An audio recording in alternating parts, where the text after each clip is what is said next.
we're back, guys. We are back, guys. As you walk in, please make sure you hit that like button. Please make sure you hit that subscribe button.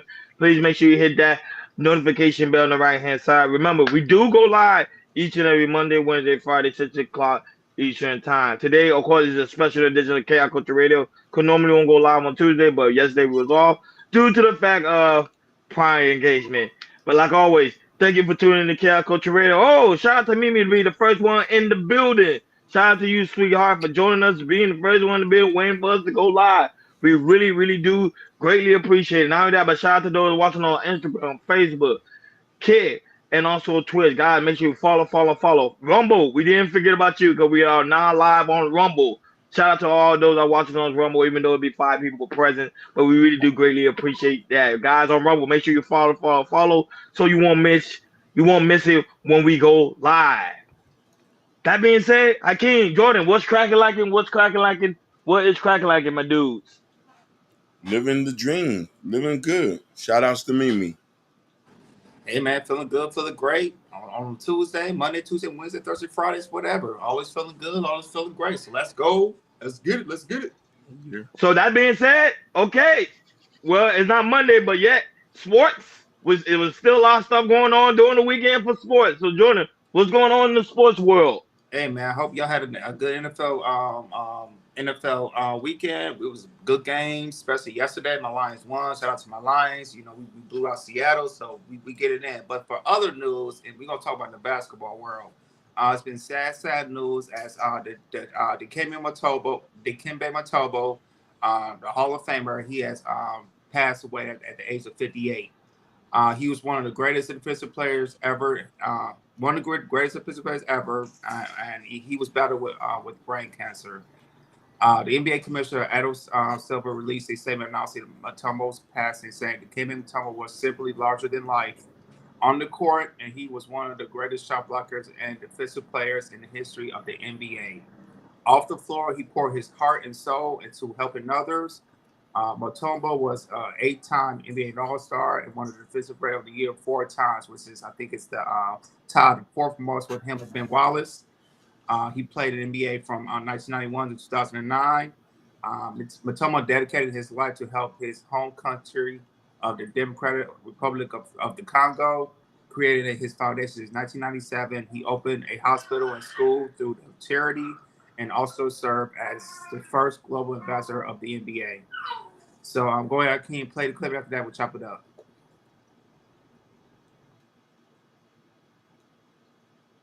News from the NBA. Legendary center Dikembe Mutombo has died at 58 years old. His family says he passed away after a battle with brain cancer. The native of the Democratic Republic of Congo played in the NBA for nearly 20 years. Fans knew him best for his big blocked shots and his finger-wagging celebration that followed. He's also known as one of the greatest global ambassadors to the game. Senior NBA writer for Anscape, Mark Spears, joins me now for more. Mark, thanks for coming on. I know Mutombo was a Hall of Famer and an 8-time All-Star, but you could say his greatest impact came after that as an ambassador, and you wrote an article about that work in 2022. What stuck out to you most about Dikembe off the court? Well, he bridged the gap from Africa to the United States, not just for basketball, but as a humanitarian. You know, he built a hospital in his hometown. He built a school in his hometown. And he also inspired a lot of Africans to play the game of basketball, and to not only just play the game of basketball, but he would tell somebody like Giannis or Pascal Siakam, hey, basketball has given you the world, but you got to bring it back home and give it back to them as well. So he was more than just a basketball player. He was more than just an icon for the game. He was a humanitarian and just a gentle giant that wanted to make the world a better place. And people might also know him from his popular Geico commercial. He was known for this larger-than-life personality. So how's he being remembered on that front? Oh, man, Deke was just an amazing guy, always smiling. You know, I remember flying to Senegal with him and being in the airport in New York, and no matter who came up to him, he took a picture with him. He did the finger wag with him. He signed autographs for him.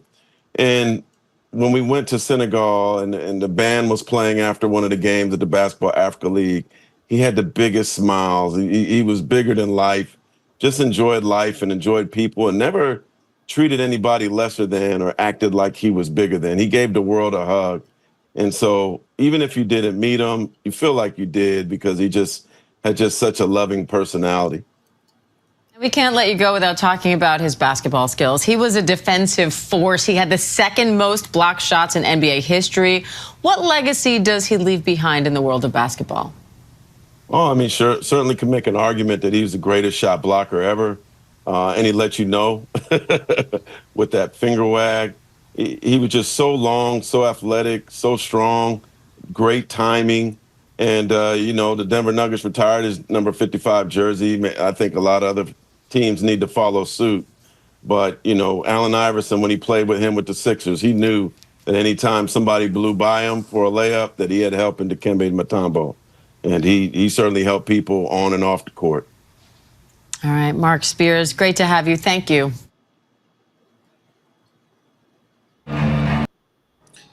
Yeah, man, sad pass for Dikembe Mutombo. One of the greatest defensive players who ever played the game, and also, not just that, but outside of basketball, he helped, had a charity of his home country of Democratic of Congo, and then also bringing an international game also to Africa as well, as in the NBA is now more popularized, because of him, not just playing basketball, but also, bringing it to basketball. As you can see, you see a lot of teams in the Olympics, that's from Africa, like South Sudan. There wasn't Dikembe Mutombo who brought it out there, like Joel Embiid and so much others, to bring all that. So yeah, man, sad day for his passing. Go ahead, Hakeem. What's your take, Brother? It's a sad day, and funny enough, this is somebody who I remember quite well, who I was very in love with. I've had his jersey. Mutombo was not that guy to be played with on that court. But here's the thing, though. Shout out to all the Congolese. Everybody from Kinsaka, check in. Kinsaka. Mutombo was that dude. On court and off court. Shout out to Rose Mutombo, his beautiful wife. Shout outs to Ryan.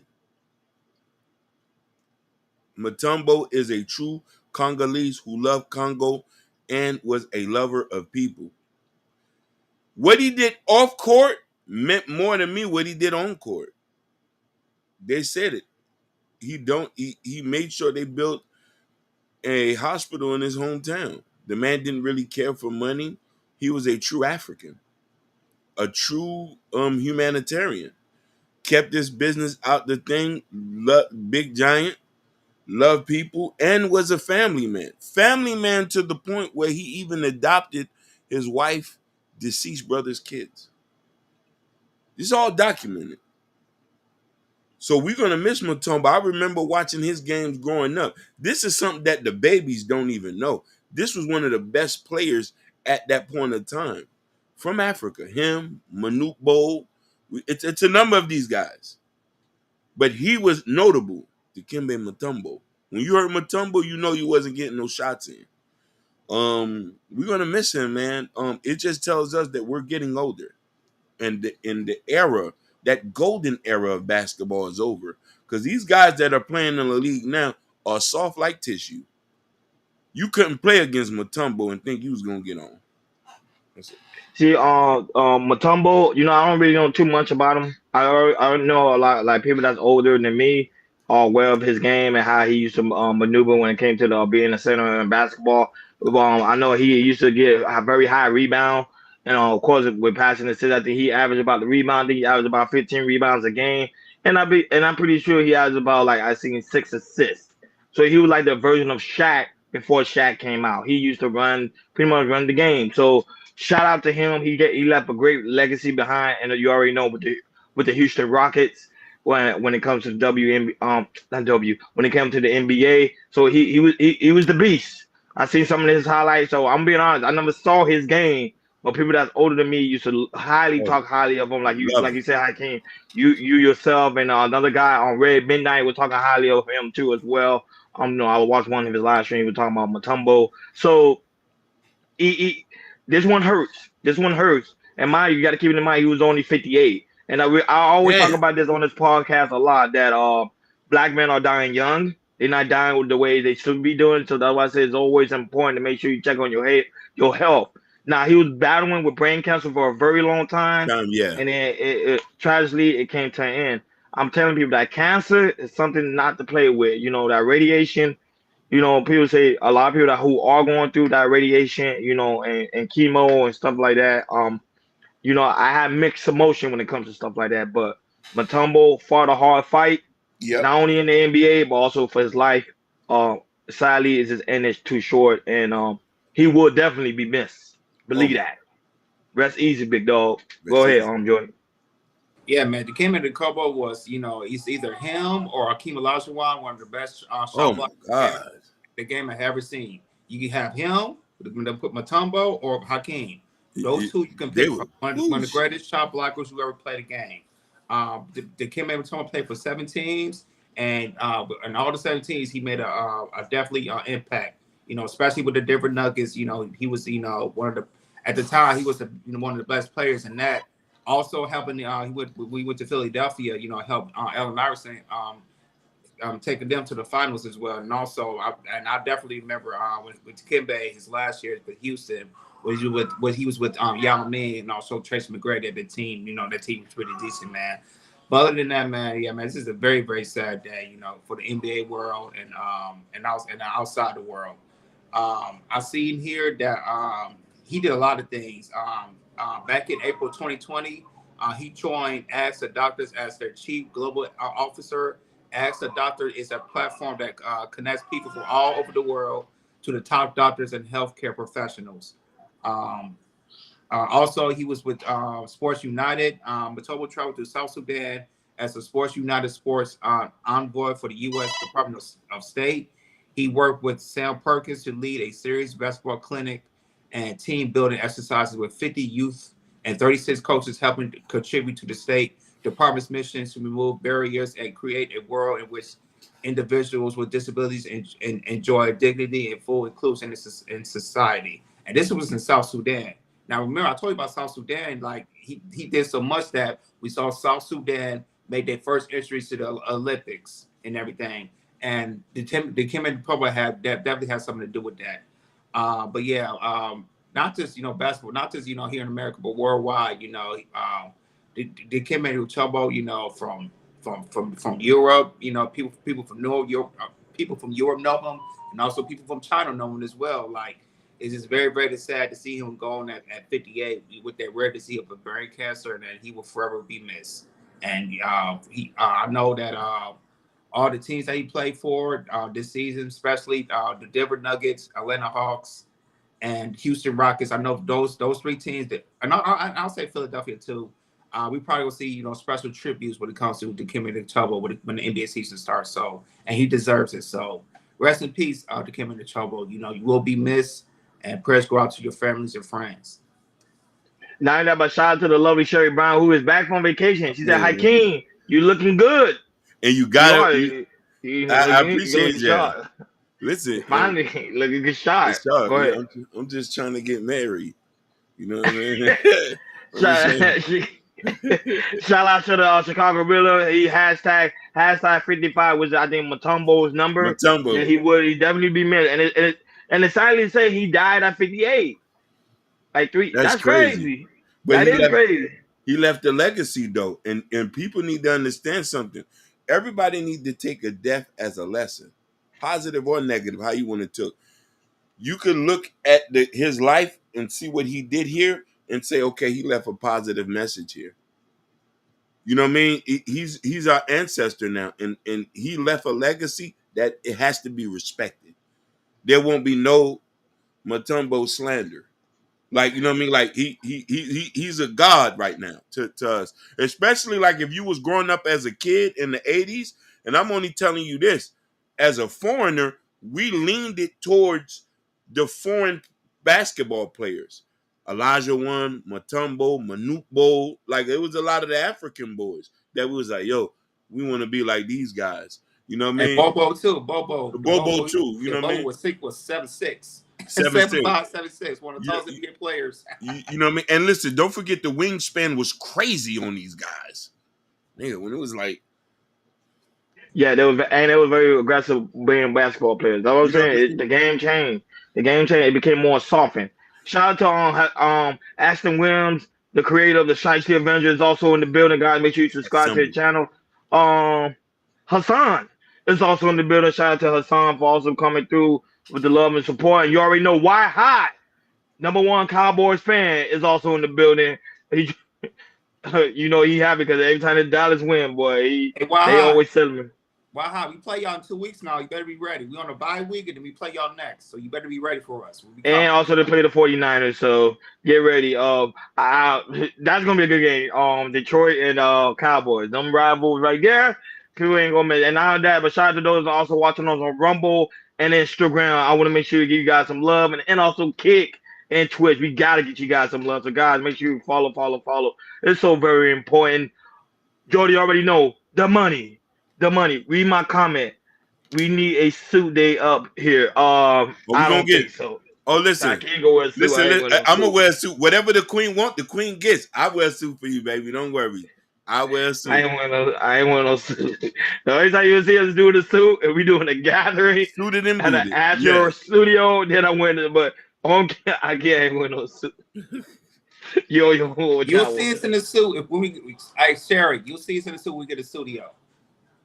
No, she'll see I me in the guarantee suit that. before that. Suited and Yeah, booted. You'll see that. I can't say he on mine, so he gonna be wearing the hat and everything, a jacket. He ain't doing it. You got. I can't. You look good with a fedora. You got any fedora? You know, funny enough, I don't. I used to wear the old Kango hats, the big ones, like Uh-huh. the London ones. I used to wear a The lot. fedora. Boy, don't worry. I give me a nice. I give me a nice hat, but I ain't gonna be the only one up here with a suit. Yeah. No, that I'm boy gonna in the come in. dread here with no suit. I'm gonna come I in ain't and wearing see. no. I ain't wearing no suit. Oh yeah, well, we're gonna discuss the Diddy case later. So stay tuned. I see the guys comment. Thank you for subscribing. We got a new subscriber. We want to talk about Diddy case. That's coming up soon. So just stay with us. Just stay tuned. Let's go through some other topic, and we'll go straight to the Diddy case. But you already know the money, Jordan. What's going on with the money? What's going on with the money? Let's talk about it. So, as in the United States and America, you all want to live the American dream of, having, you can either be single or having kids, wife and kids, have a couple of kids, have a nice house, have a nice car. And, a lot of people don't know, having the American dream in 2024, how much does it actually cost to have the American dream that people want still? Either you're married, relationship, single, kids, whatever. People still want that American dream. Well, we have a clip from Yahoo Finances, what we love to have, and they're going to tell you about how much the American dream costs in the United States of America if you want the American dream. So go ahead, King, play the clip, and after that, we'll chop it up.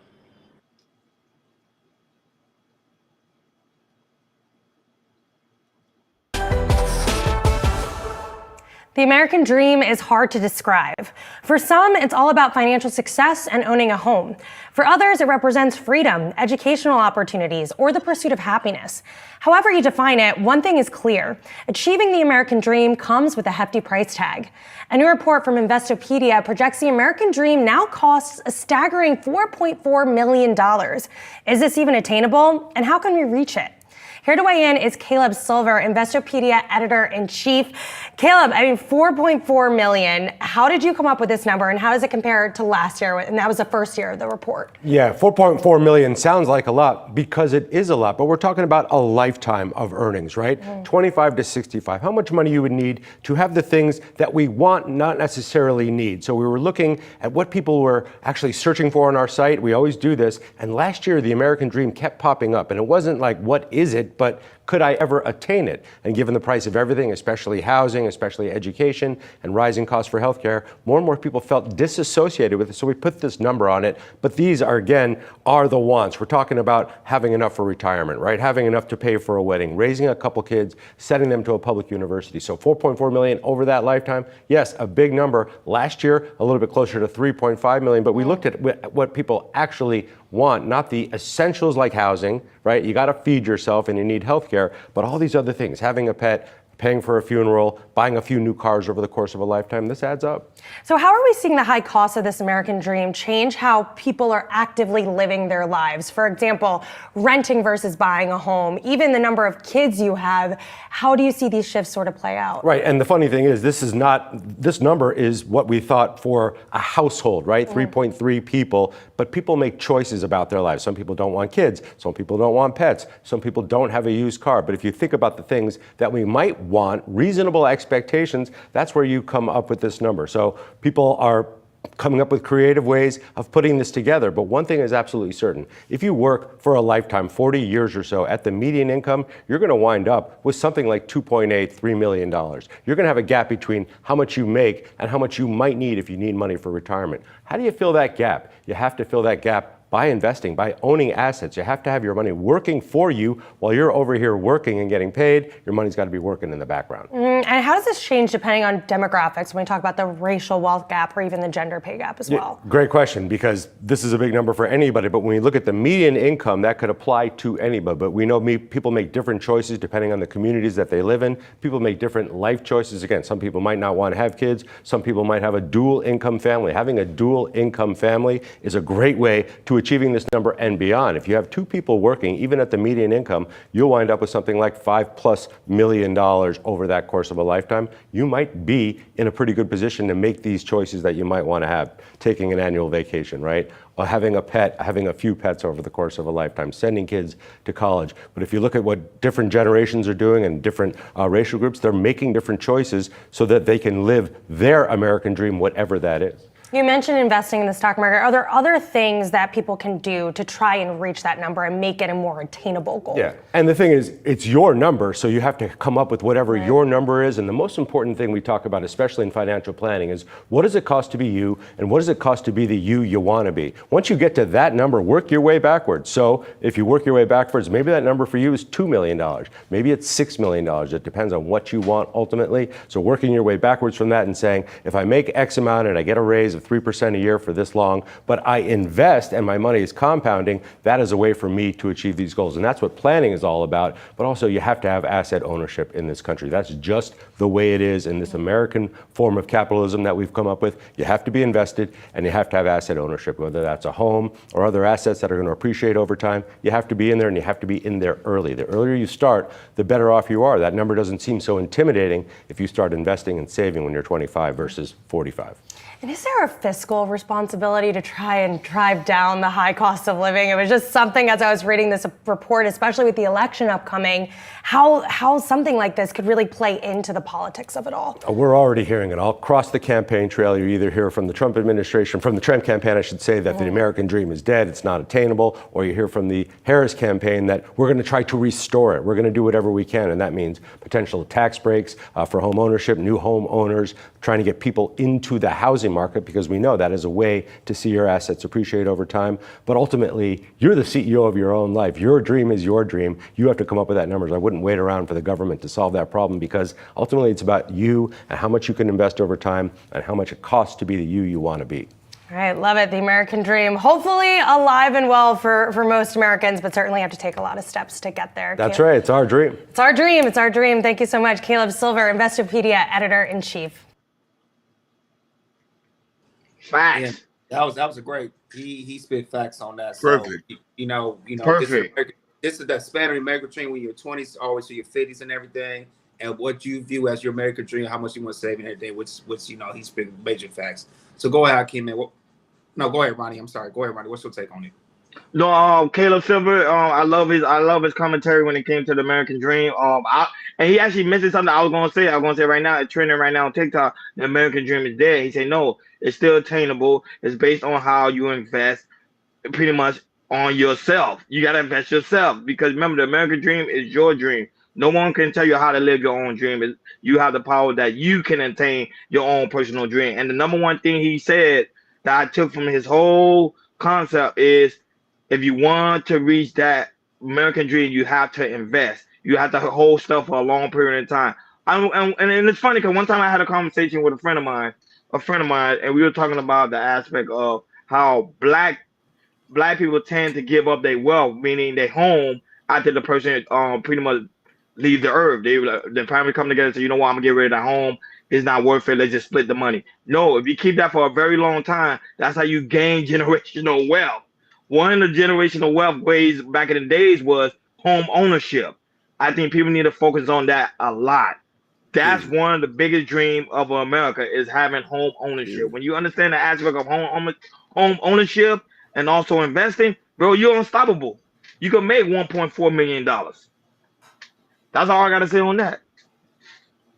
Go ahead, Akeem. Brother, you just hit it on the nail. I'm just gonna reiterate that.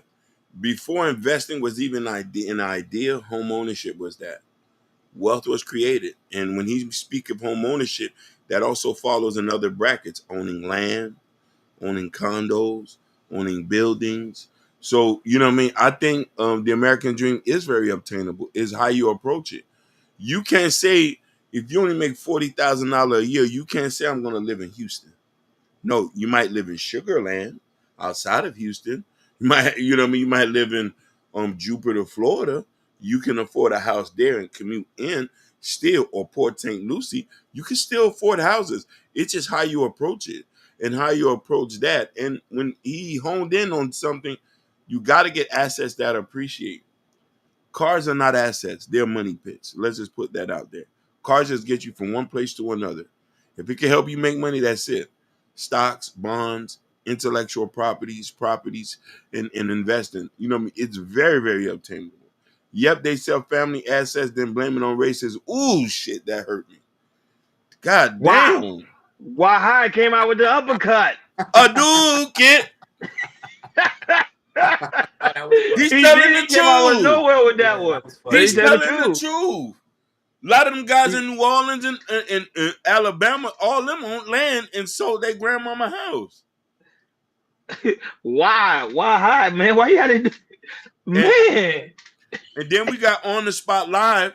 She's a real estate expert. She can even hone in on and say why real estate is always going to be important. Why striving to buy a house or a piece of land or property is going to set you up or anybody in your family. Most people get their funding for their businesses through properties.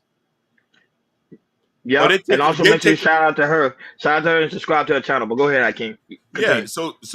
and that's the point on that. And I love the fact that, and I want people to straighten, no matter how old are you, you can still invest.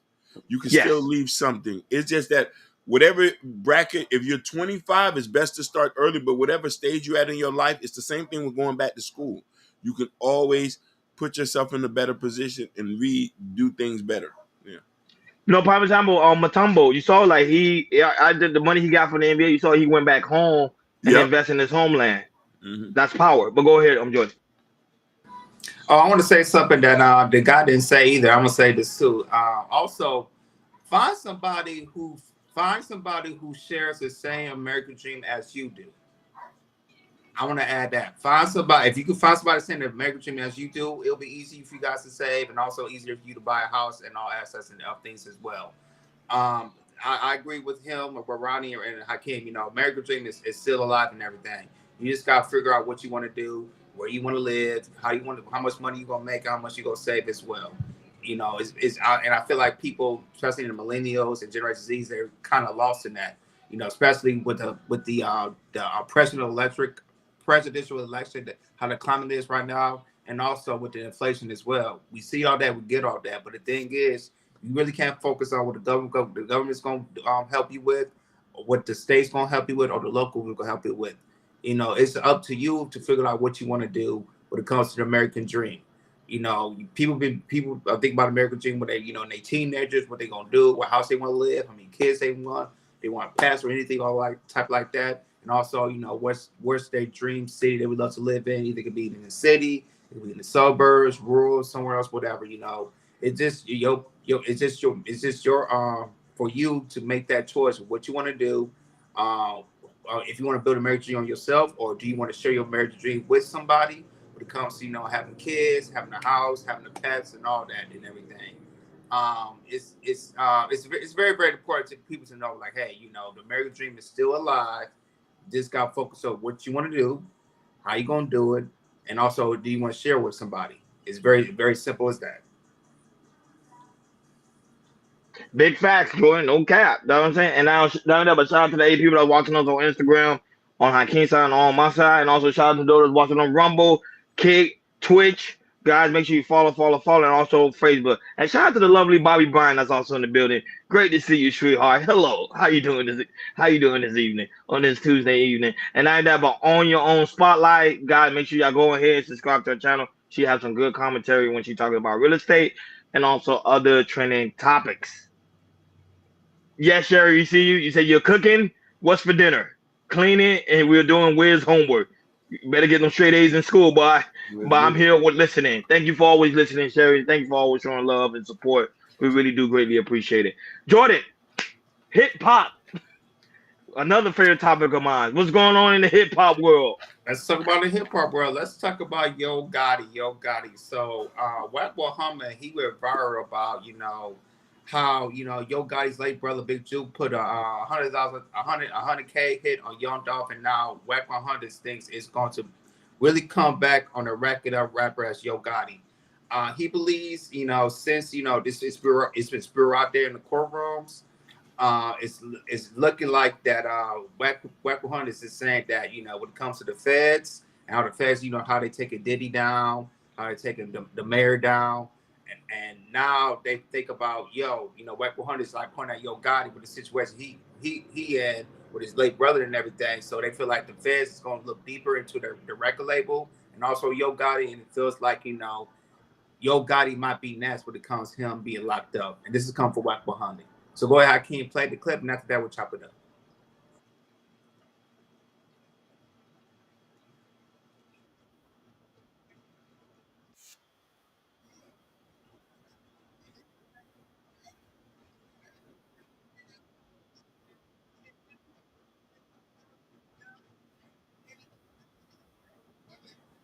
I can hear you. I can hear. I can't hear it.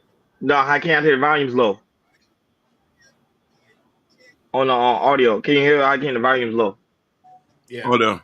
Yeah, we can't hear. Mm. All right.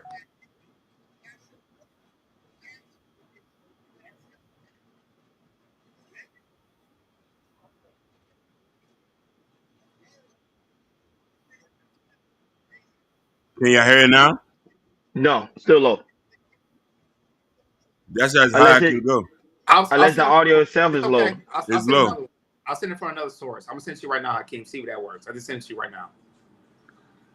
Give us one momentarily. But guys, make sure you like, share, and subscribe, and make sure y'all hit that notification bell so y'all never will miss when we ever go live or draw any new content.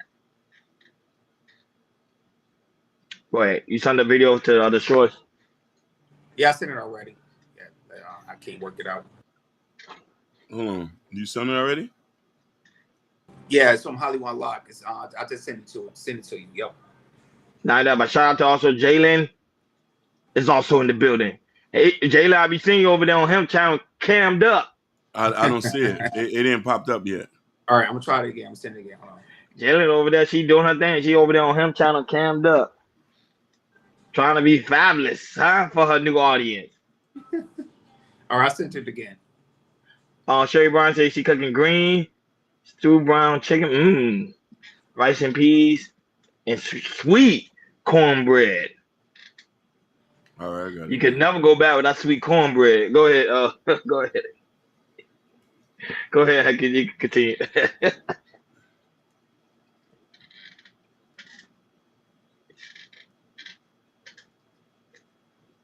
Let me see if this is the.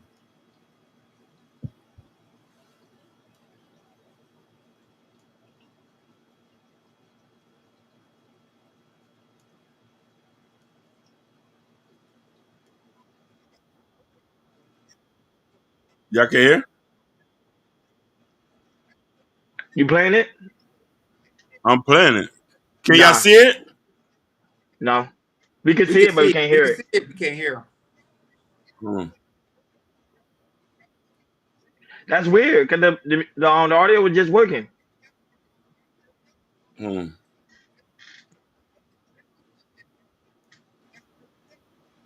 A little bit of technical difficulty, but you know what you gotta try to play it probably another video and then see what happens because Hold it on one could just minute. be that. Hold on one minute. Let me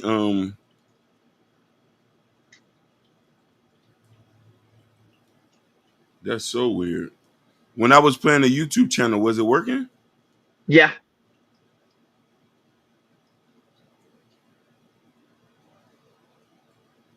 Let me see something.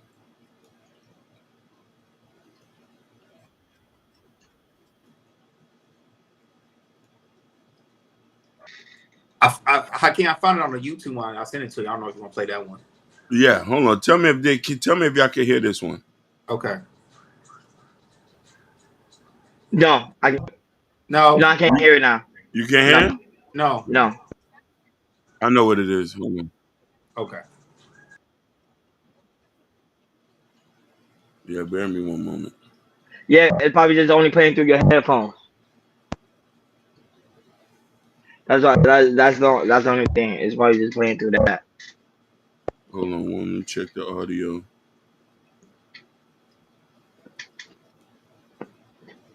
Yeah. Again, and shout out to those that was watching us on Facebook, Instagram, Kick, and also Twitch. Shout out to those that was also watching on Rumble. We really do greatly appreciate you guys. We just having technical issues right now. Just bear with us momentarily, then we will get started right back up again. Sir, yes, sir. This is the life of being a live streamer. You're gonna have some issues. You know what I'm saying? Yeah, It happens. we have it here and there. You know, we try to be perfect as possible, but there's sometimes we have issues. As It all happens other to everybody. Even Shannon Sharp, I mean, he on a major network and they yeah, have issues. yeah, It just yeah. happens. You got a lot more twisted stuff than we do. Yeah, exactly. Yeah.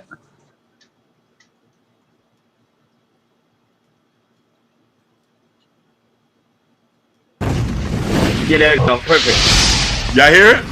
Yeah, perfect. Gotti, say your prayers. You better say your prayers. You know they coming, don't you? You know they finna Hey, show up. bro. Facts. That's facts. Hey, bro, that nigga got up there and said, they said, didn't CMG pay for your attorney 50,000? Yeah. But they didn't give it to me. He said, yeah. But they paid for it because you killed off, right? Yeah. Well, that was your compensation, right? CMG said, well, yeah, they gave the attorney 50,000. Yeah, because I killed off. You dead. He was an exec of that company. That's your brother.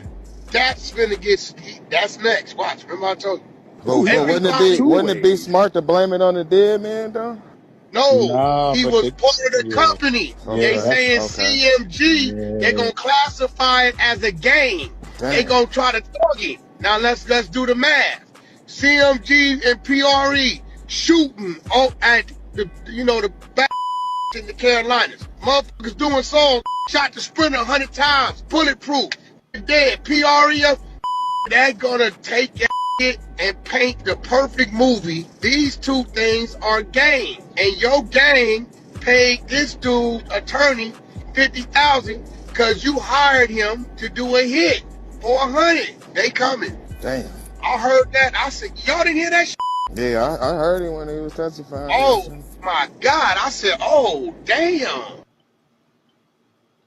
One thing that Wack 100 gonna do for sure is hop online and talk some shit. Like, I swear, Yeah, this that's nigga it. not Oh a my manager, king. bro. That's This it. nigga just an older version of Carlissa, It a just male older version of. he's just doing his own personal account. But shout out to him, that YouTuber. What's his name?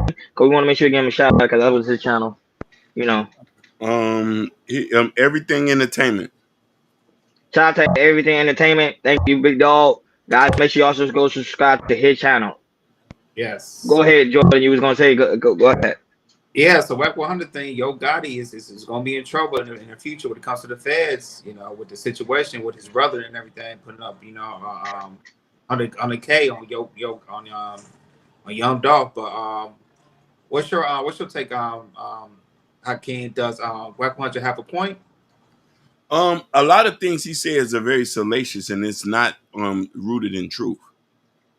The feds have to prove a connection, a money trail, a paper trail, but we're not going to allude to and know that there was no beef there, and it wasn't, what I mean, not shocking to know that his brother did it, but that doesn't necessarily say that Yo Gotti had anything to do with it. I know a lot of people might not like my commentary, but just because Jook maybe put the money up, Dolph was dissing Jook on records just as well as he was dissing Yo Gotti. My favorite line is just, now he your big sister. Like, so, but you can't go off and say that, oh, the feds is coming, it's a RICO charge. Let me tell you something. Allegedly, there's nothing to get back. They got everybody who was involved. The killers, the shooters are in jail. There was other people, and Jook is not here. And listen, they got him in the worst way. They splacked him in front of his mama. What is there to what get back you want? Unless you want to get greedy and you want to go after Gotti and get him up out of here, but you got your get back. You listen, you splacked him in front of his mother. That's the ultimate get back. And don't get me wrong, I hope all y'all go there. All y'all go to hell. All y'all. Because I'm a Christian man. But all y'all go to hell. But there's nothing to talk about that. They're talking about minute things. These guys are not even here anymore. Govan lost his daughter. They splacked her in D.C. Triller Mafia, the head of that guy, got splacked. Like, anybody you thought was involved got splacked.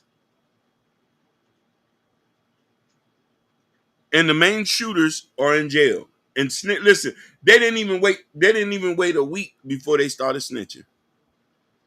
They gave us detail, piece by piece of what happened. You know what I mean? Now, don't get me wrong. Whoever's doing the shooting might say that's not enough. They want more blood. But blood for blood is this. Whoever's doing the shooting and got the get back, I hope y'all go to jail. Prison time. San Quentin, shoe program. Go ahead. No, but here's the thing though. According to Rack 100 commentary, is because they picked out Jug, but now they're gonna say Jug is gonna be because Jug is now is connected to Young Guy because that's they related. So I get why Rack 100 point. I think the feds are gonna start looking at Young Yo Gotti and his record label as being solidified the game because that's the same thing they did with Young Thug. Sometimes you may not be at the scene of the crime, but they were like, okay, number one, where did he get the money? Number two, who he's working for. Number three, how can this all be covered up within in broad daylight? So that was I get what 100 is coming from, and I do highly respect his commentary when it comes to certain things. Majority of the time when he was talking about P Diddy, he was right. He said, "Look, the feds are coming for him. The feds came for him." Now he said, "The feds, look, the feds might be coming for Yo Gotti." I won't be surprised. After P Diddy's done, they probably might look at Yo Gotti's way and say, "Hey, Yo Gotti, we're gonna question you. What else you got hiding? Your record label, what else y'all doing something shicey over there?" So I won't be surprised if later down the line, months later, they got something on Yo Gotti. I won't be shocked behind it because it's like when it comes to this music game, it seems like everybody's corrupt. It's like it's no good record label out here anymore. Like everybody now game members. Go ahead, Jude. When it comes to work with Hollywood, stuff that he's saying, could be true, not be true. But when it comes to the feds, you can see that the feds are taking a turn because usually, back in the day, they used to get, mob bosses, gangsters, all this type of stuff, especially back in all the way from the 60s, 70s, and 80s and 90s. It's now, and now, and this time, they're really, there's nothing out there no more. Like El Chapo, they locked him up. He's gone. You can't name any gangs like big mob bosses that's in another country, Mexico, here in the United States, South America, and everything. So I feel like, when it comes to rappers, also politicians, I can see the federal, the feds is taking a shift on seeing, when it comes to politicians, who's corrupt And also when it comes to rappers, who could we take time when it comes to money, drugs, whatever, all that type of things as well. So I think, we're seeing, a turn of the feds are not going after, rappers, when it comes to drugs, when it comes to, killings, all that type of things. And also, when it comes to politicians, as we saw with Mayor Eric Apples, it happened to him, in New York, over a decade ago. We saw it back in Detroit with Kwame Kilpatrick and everything. So I definitely see the feds turning and looking, okay, who can we help? What next rapper we can get and everything. Now we like was instant with Diddy. Okay, we got Diddy. Let's see, we can make him school and see, we can get other people, which we will talk more about Diddy later on to on the show and everything. And also we saw Eric Alves as well. So I feel like now we're seeing in turn that feds they're done with the mob bosses unless something comes up and we're not gonna see it no more. And feds they're really gonna do their deep diving, when it comes to rappers and also politicians. Would they get Yo Gotti? Maybe, maybe not, but it's a my possibility that the feds is okay. Okay, who's next we can get and everything. Okay, can we, let's raid his house or let's raid his record label. Let's see what we get. Let's take 5 or 6 months to sweep up all the clean stuff and then see. And if they're so, we got the charges. Let's indict these charges onto that person. So White Boy Hunter does have a point, and you can see how the feds are going to more of the politics and rappers. I definitely see that. I won't not be surprised if they go after Young Gotti. Well, guys, I'm frozen because actually said Ron refresh. I'm good. I'm looking at both ends. I'm good on both my computer screen and my television. I think I'm good. Am I frozen, guys? Yeah, I think you good over here. I'll I'm check. good over here. I'll check the channel, but yeah, you good for. Yeah, I think I'm good. Yeah, thanks, Ashley. I think I'm good. I'm checking all the channels. I think I'm good. But guys, make sure you like, share, and subscribe, and make sure you hit that notification bell on the right hand side. Right now we're getting ready to deep down to different variety of topics. So guys, tune in, sit back, get a cup of water, get your iced tea, get whatever you got in your hand as we get ready to deep dive to different variety of topics. Shout out to those watching on Instagram, Facebook, Twitch, Kick, and also Rumble. Thank you guys for always tuning in every time we go live. Okay, Ashley, I get what you're saying. Thank you, dog. Appreciate it. Go right ahead, Jordan. Do your thing. Do your thing. All right, let's go. Let's get it. I definitely want to get before we get to the main topics. I really want to talk about this. So we have been losing a lot of legends this past couple weeks, and now we lost another legend today. Rest in peace to John Amos, known for his role for Good Times and Roots. He passed away at the age of 84. Let me put up on TMZ real quick. But yeah, man, we are losing a lot of legends these past couple weeks, man. It's like every other day, we gotta talk about it and everything. So so John Amos, who's on Good Times, his son announced that he passed away due by natural causes in his Los Angeles home. He continued. It is with heartfelt sadness that I share with you that my father has transitioned. He was a man with the kindest heart and the heart of gold, and he was loved the world, and he was loved the world over. Many fans consider him their TV father. He lived a good life. His legacy was lived on in his outstanding work in television and film as an actor. In addition to his work with Good Times, John was known for playing Gordy the Weatherman on the Mary Tyler Moore Show, and for portraying Kuta Kinte's Roots, as we all know about that.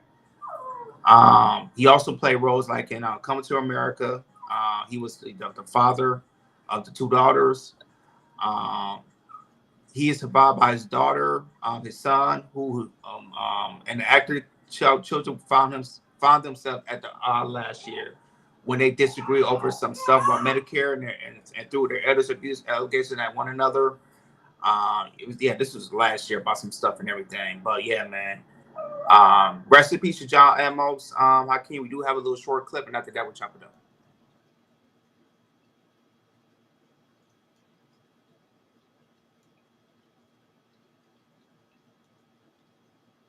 Beloved actor John Amos has died. His publicist says Amos died August 21st of natural causes here in Los Angeles. His storied career Yes, began as they can hear me. Gordy the Weatherman on the Mary Tyler Moore Show, but he played the hardworking father James Evans in Good Times.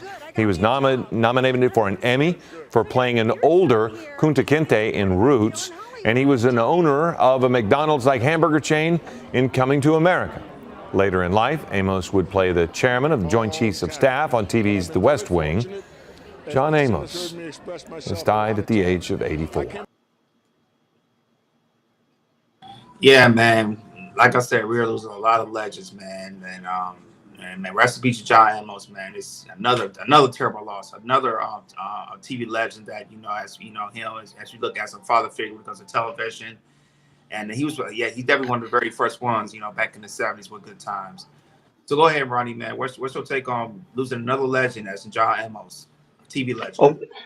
To me, see someone like John Amos who died at a good age. To me, I think 84 is a remarkable age, especially for a black man to leave this earth and go on to his next life. He was a living legend. I know him from Good Time. I used to watch all the Good Time episodes. And then when he left the show, it wasn't the same anymore. They tried their best with JJ, but it didn't play well. John Amos was pretty much the pioneer father in the 1970s. People love Good Time because of John Amos, him and Flora Evans. Them two, beautiful dynamic. And she perished earlier before him, but at the same time, he did so many good things when it came to the aspect of Hollywood. You already know Coming to America, when he called Mr. McDowell, very funny, very charismatic. He definitely will be missed. It ain't gonna be the same anymore. And not that he was really in great shape. Because recently he was featured on a film. I forgot what the name of the film was. It was recent. I think it was like 2 to 3 years ago, and I think that was his last film. And man, he did his thing. I forgot the name of that film, but to me, he did a wonderful job. And he was a great milestone, especially when it came to the aspect of the black community, because everybody always picturing themselves. They want a father. They want a father like James Evans, that black pioneer father. So good job to him. Rest easy, big dog. Go right ahead. I'm an 80s baby, man. A lot of us, you can't tell me you ain't know John Amos. You watch Coming to America. You watch Good Times. He was a dad that we related to. Hardcore, no nonsense, masculine. Going to work every day. If you was from the ghetto, you seen him as a dad you wish he was in your house. He was the pinnacle of a dad in the struggle. Amos. And he also played movies that people didn't. He played in one of my favorite movies called The Beastmaster. And he was one of the an actor there, but he just was a very versatile actor, very good actor. And he has joined Esther Rolle, who's the mom on Good Times. And a lot of people might not know Esther Rolle is from Florida. She's from Pompano Beach. Bahamian descent. But Amos, thank you for your contribution. Thank you for keeping us in line. You kept a lot of people in line who didn't have daddies. They turned on the TV. Before there was a Phil Banks. Phil Banks didn't relate to a lot of us because he was rich. You know what I'm trying to say? But Amos, losing his job, looking for work, fussing with his wife, checking every single one of his kids. We seen that. We try to mirror his parenting styles. And a lot of us who grew up in the 80s knew that. Rest in peace. We love you. And the crazy thing about Good Times, before when he left, he went to another country, another state, got a good paying job, and then he dies. Yeah, that's crazy. Go ahead, George. Yeah. The real reason they cut him off because he wanted more money. They cut him off. That's why they made that part. I ain't like that. Did not like and correct.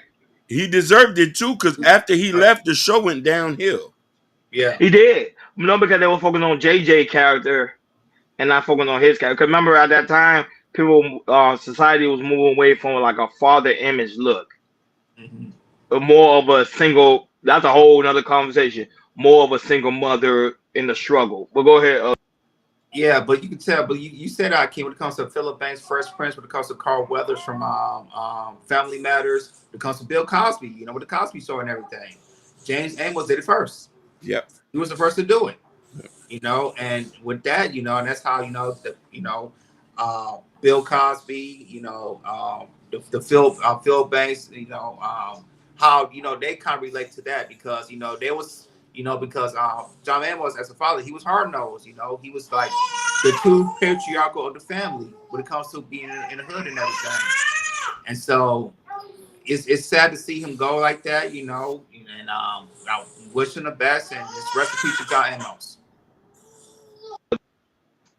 Yeah, that was a that was it. That father image is everything.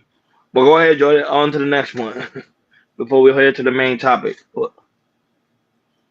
All right, we're going to the next one. Let's talk about. Oh, let's talk about New York City. Oh no, that's not that. Let's talk about polygamy. Polygamy. So one of the people from the back us has sent this, and we have discussed about this before, and we talk about the polygamy here, and we're gonna talk about the polygamy in the Bible. So this was a this was an old clip, and this what he had. Cam Newton had B Simone, and they were talking about the polygamy towards the Bible and everything, and it's like, and they were saying like Cam Newton was saying poly isn't new or against God when it comes to the Bible because it's in the Bible. So go ahead, Ken, play the clip, and after that we'll chop it up.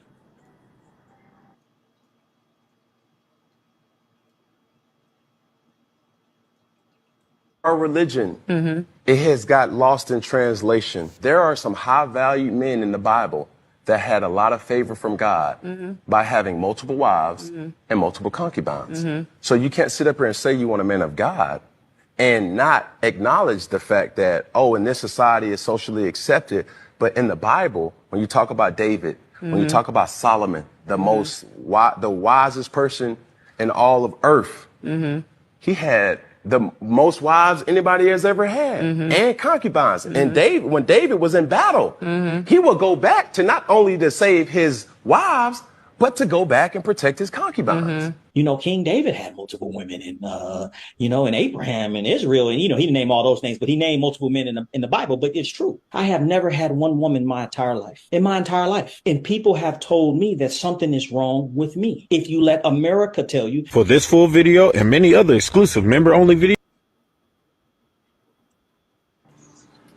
So we had conversations before, when it comes to the Bible, when it comes to polygamy in the Bible, which was over 2,000 years old, and now here we'll say here in America, like we're more monogamous, not just here but all the whole world is majority monogamous and everything. And when people look at polygamy, people look at it as weird, like it's very, very we don't need that no more. Or people that still do a polygamy, people weird and everything, but people can practice, wherever they want to practice and everything. And polygamy is still is like I said, polygamy now, it's still getting talked about with some more. And we might, you never know, you might change, you might see in the future. But hey, man, let's talk about it. So go ahead, Ronnie, man. What's your take about polygamy? Can we see more of it in the future? Yes. And I think a lot of people are grasping to the idea of what Cam Newton was talking about. 'Cause a lot of people are now doing the research and find that polygamy is not bad. Polygamy and also polyandry. People are realizing like right now, a lot of people are in multiple relationships. Some people have two boyfriends. Some guys have two girlfriends. So it's the same aspect of polygamy. Now, when it comes to the concept of the Bible, majority of the time when you see a man who was polygamous, majority of the time they had money. They were kings. There was kings, or it was in some form of leadership role, or they women themselves will bring a woman to them so they can mate, so they can have children to bring on that to keep on that lineage, like a longer generation, a longer family extension. Because sometimes the woman was barren, so she couldn't have a child, so she would bring another woman within the relationship. So the husband would lay with that woman, and then they will have a child. Situation goes on and on and on and on and on. Polygamy is not new. It's been going on for centuries. Not only that, even in the black community, at some point they had it. I'm not talking about in America. I'm just talking about overseas. So, and also in the white community as well. So it's just that I think we live in a society today that it looks bad, like it looks foreign, when the actuality is not. If you just do their research, you will find out that some people are live good lives doing being in a polygamous relationship. Like the guy stated, or when he was doing his small little commentary, he was talking about how he dated multiple women. He'll let the women know, like, hey, there's another woman in the relationship. So it's how you want it. And Cam Newton is practicing lifestyle, because you see that he dating a lot of multiple women. So he has the money to do so. So to me, if you have the money, go right ahead, because you do need resources to be able to have two women at one time. I'm just speaking facts. Go ahead, Akeem. So let me tell you why I have an issue with this. You have a lot of these guys sometimes who will read the Bible and weaponize it to serve a purpose or an ideology. Yes, there were guys in the Bible that practiced polygamy. Very few. Very few. There's a lot of other guys in the Bible that had monogamous relationships. I have nothing wrong with polygamy when it's applied the right way. But let's be honest with you. The everyday average American man would not be able to do polygamy. You can't afford it. Polygamy in its own right, where you paying for the concubines and you paying for the wife, where they live, how they eat, and doing everything. Who's making that kind of money? You know what I mean? And also assess for how these people live in their lives. In African countries, yes, it might make sense. Somebody who owns 40 acres of land, owns a house, and has this, yes, he could be a polygamist. He might be able to take care of a bunch of kids. They're eating and stuff off the land. And a lot of women who's living in poverty will have a place to sleep. She goes and she works. Here in America, no, you can't be polygamous. This is why when people start breaking down polyamorous and all these other little weird terms of excuse me, of having women. These guys are not taking care of these people. They're just sleeping with them. The average man only makes $40,000, and as inflation goes, dating costs a little bit more.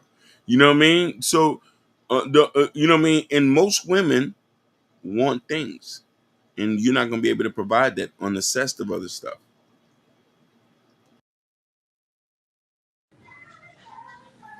Yeah, that's true, Rakeem. But like I said, if you look around the world, here in the United States, you go to China, you go to Australia, whatever, majority of the world, we live in monogamy. Why? Because it's working, and it's always been working for thousands and thousands of years. When it comes to polygamy, which it's still practiced in some areas in the world.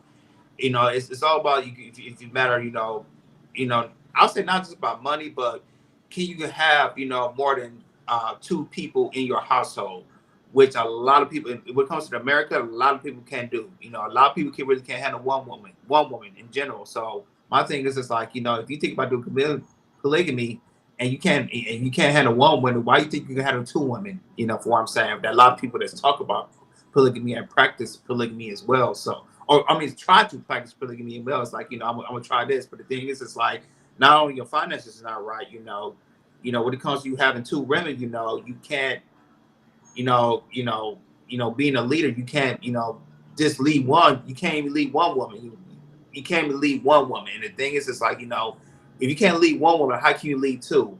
And that's why, when it comes here in America, we talk about it. But the thing is, a lot of people are not ready for it. Not just like, or not. You might have the finances for it, but mentally, you're not ready for it. A lot of people are not ready for it. They talk to good while they think they can do it, but when it comes to having the two women, you can have two women that might be your girlfriends and everything. But if you talk about thinking about polygamy, having them in your household and everything, that's a lot.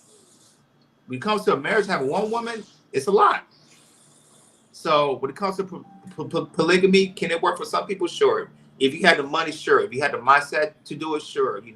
If you could plan it out well, if you're a great leader, sure. But I agree with Hakeem when it comes to most of our people here in America. Not even the money wise, it has you have that you got to have that type of mindset that you can lead, two women at the time, because just having one woman in your household, it could be a lot. I'm a single person that's married, who's in a very good marriage and everything. Sometimes, like I said, it could be a lot. especially if you have kids. I'm just letting you guys know. So, all this polygamy chitter chatter, cool. It's cool to talk about and everything, but to actually, practice it and do it in your life, and you think you could do it, 8 times, I'll say 8 times out of 10, 7 times out of 10, you probably will fail. That's just my thoughts on that. But shout out to Ray for giving me that topic, guys. If you have any other topic you want us to cover, feel free to send it to us on our Instagram, Facebook, whatever you can. We really do greatly appreciate it. Shout out to Dialogue that's also in the building. And shout out to No Chaser that's also in the building as well.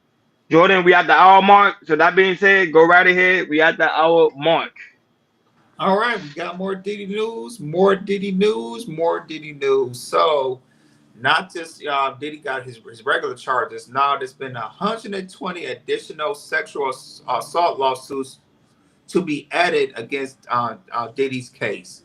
So a team of lawyers announced Tuesday that it will be filing more than 100 sexual assault lawsuits against Sean Combs, a massive legal action that it appears to have few of any precedents in the Me Too era.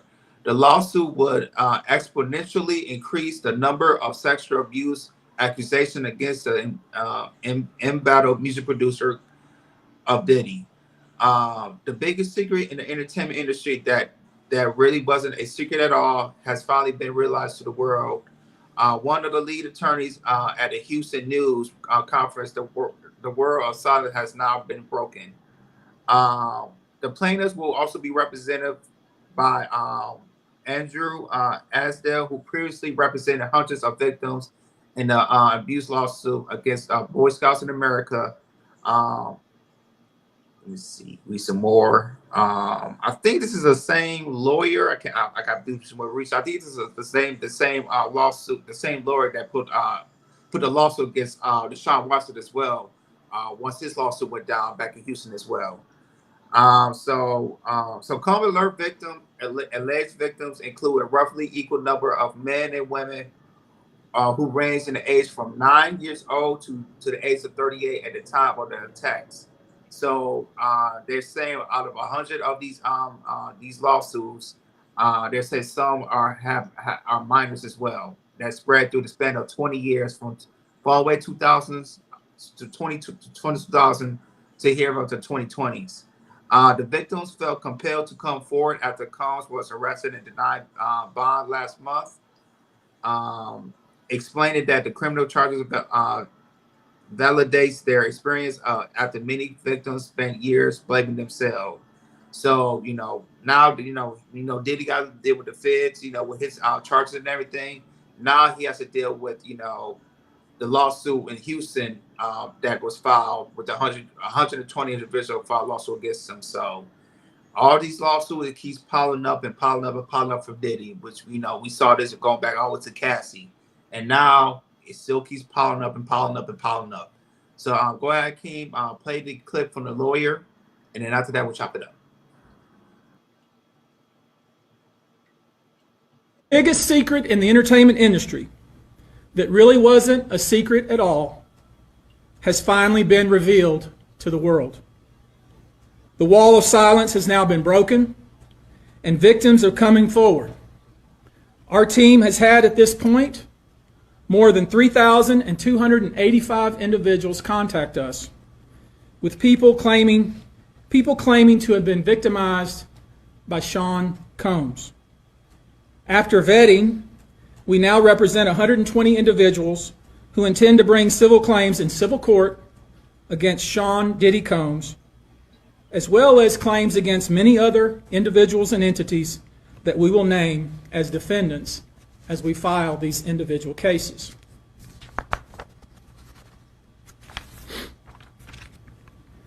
And you should know, to the extent the clients feel comfortable, we also intend to make these individuals available to the authorities, specifically to the FBI.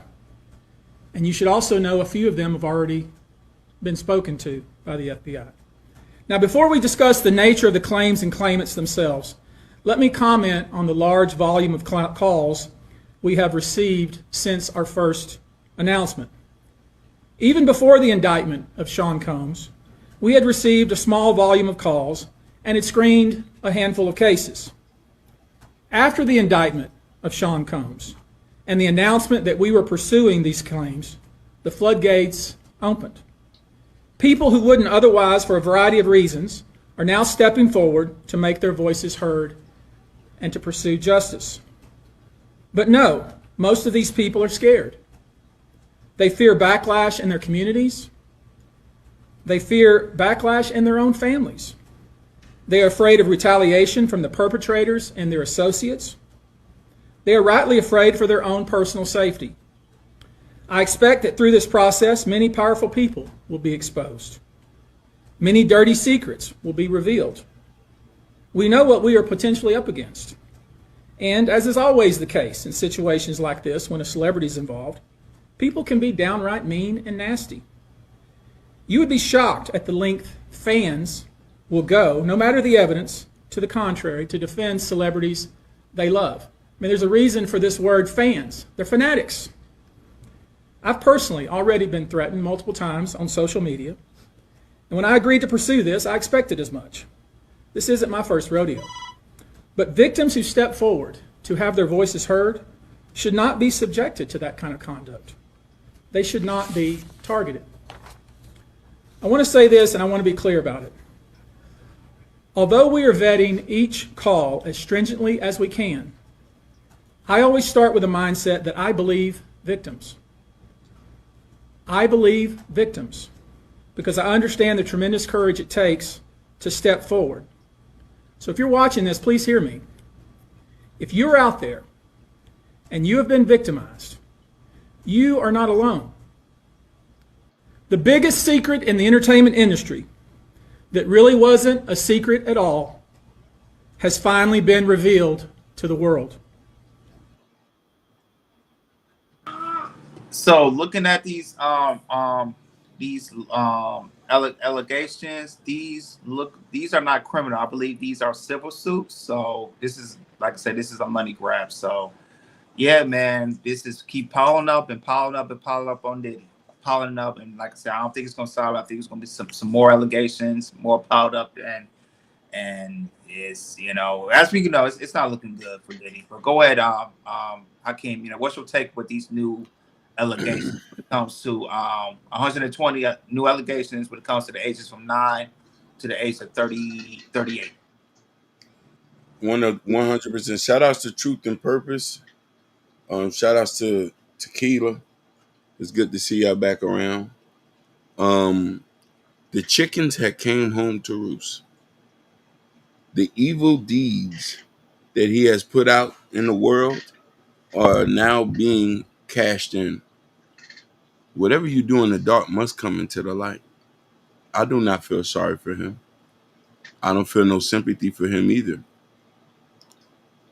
I can't point not one good deed he has did on top of the many bad deeds he have did. He probably donated some money and stuff, but he hurt more people than he did, and he wasn't solid. I still have a foul taste in my mouth when G Depp went to jail, and when Black Rob died, and how Black Rob per life could have still been spared if he just would have looked out. And I know a lot of people might say he ain't do this, but it's apparent that he had an issue. It's apparent that he had a real issue, a thirst that had to been quenched. Now the prison's going to quench it. That's my take. Yeah, but shout out to all the new subscribers that's also in the building. We really do greatly appreciate you guys also watching us on Instagram, Rumble, and also Kick, and also Twitch. We really do greatly appreciate you guys. Y'all don't understand, you know, we came a long way to see you guys in the building, rocking with us, coming on the commentary when we're talking about Diddy. Don't be afraid. Go ahead. This platform here is an open speech platform. Y'all can say whatever y'all want in the chat, as long as it's respectful and don't take a jab at any family members. We really do greatly appreciate that. Now, I went dialogue. I was reading one of his dialogue comment when he was like he used to look up P Diddy as one of his idol when it came to the music business and also the way he pretty much handled things. Same thing with me. I always look at P Diddy when it came to the aspect of marketing and how he will sell you an artist and you will believe that artist even though you know that artist is not always that good. but because of his way of promotion, the way of marketing skill was so great, you be like, man, you just you trust everything that he said. Now with these new former allegations, people got to keep it in mind. These are all allegations. None of them has been charged yet. So, but even though it's 120 allegations, like the lawyer stated, a lot of people. Remember, I was telling you guys. I think on the last time we were talking about Diddy, a lot of people' personal life is gonna be exposed. You talking about mind? You talking about high power people? A lot of people thought would never do wrong and find out they do it wrong. It's gonna make you lose kind of respect for them. So that's why I think a lot of people won't be coming forward.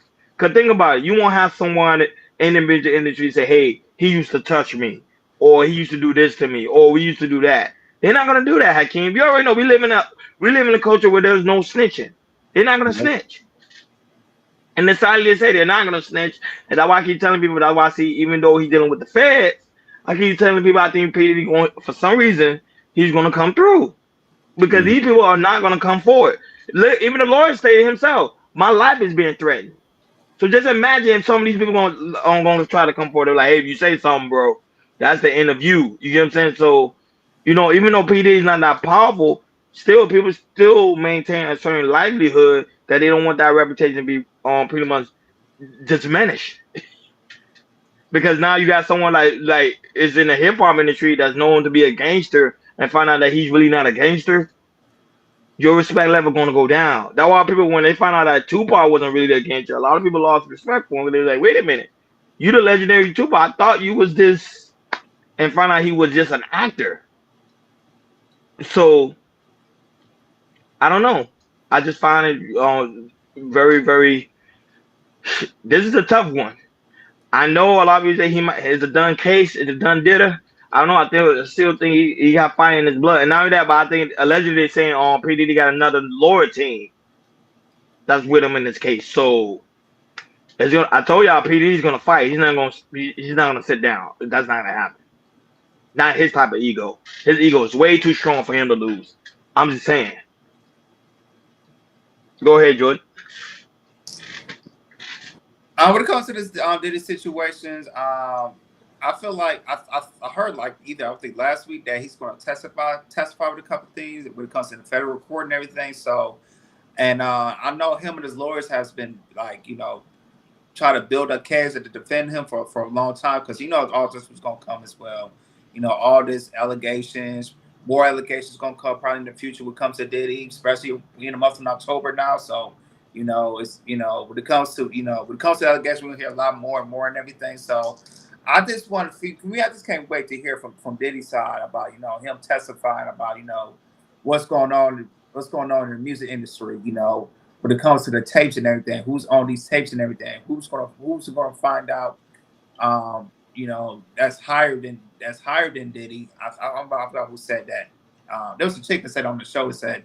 There's like alleged tapes that's going around Hollywood that's kind of getting people trying to buy it and everything that has high power celebrities on here that's higher than Diddy. It could be and these tapes are like probably in the 2000s, I think in the 1990s as well. So there's still tapes out there that that we don't know that we don't know about that was on these tapes that comes around Diddy and everything. And for me, I just feel like, with these new allegations, also the feds, they try to dry up Diddy's money as much as they can. They try to really, when it comes to, I think he has maybe, if he sold his houses, I think his jet and all the money that and also saw revolt, I think, cash on hand, also paying his lawyers. I think, he has that, he probably has spent over $100 million. Maybe 150 million if he has that and everything, just to fight this case like that. So, I think he played not guilty, right? I believe. Yep. When it comes to he played not guilty with the feds. I'm telling you, he's not. Yeah. This type of ego he has. That man is not gonna. He's not gonna. I'm telling you, he's not gonna back down. I don't care what nobody say. I know people like, oh, a lot of men are fighting for Diddy. No, it's just that type of characteristic of a man. He live in a delusional state. He's not gonna. I'm telling you, he's not gonna back down. He's not gonna back down without a fight. I promise you on that. Even if he is convicted, Jordan, he will go right back to trial. I promise you on that. I promise you guys that. Because Diddy is his mindset is on a whole nother spectrum. Shout out to Sexy Red TV that's also in the building. Great to see you, sweetheart. But and also Saishi Bum that's also in the building. The type of behavior PD had is a red flag behavior because he's not gonna back down. He's just not. Remember that way he calls himself Bad Boys for Life. He's gonna fight back. He stays strong on our brand, Bad Boys. He's gonna fight. That's why we're telling people he will fire his lower team. He will get another one. He will fire him, get another one, fire him. Go. Diddy will go broke doing that. And that's how it's looking. He might go broke just to fight for his name. And that's how he's looking right now. So yeah, man. What is coming to Diddy? Like I said, I can't see what's gonna happen. You know, of him. You know, testifying and everything.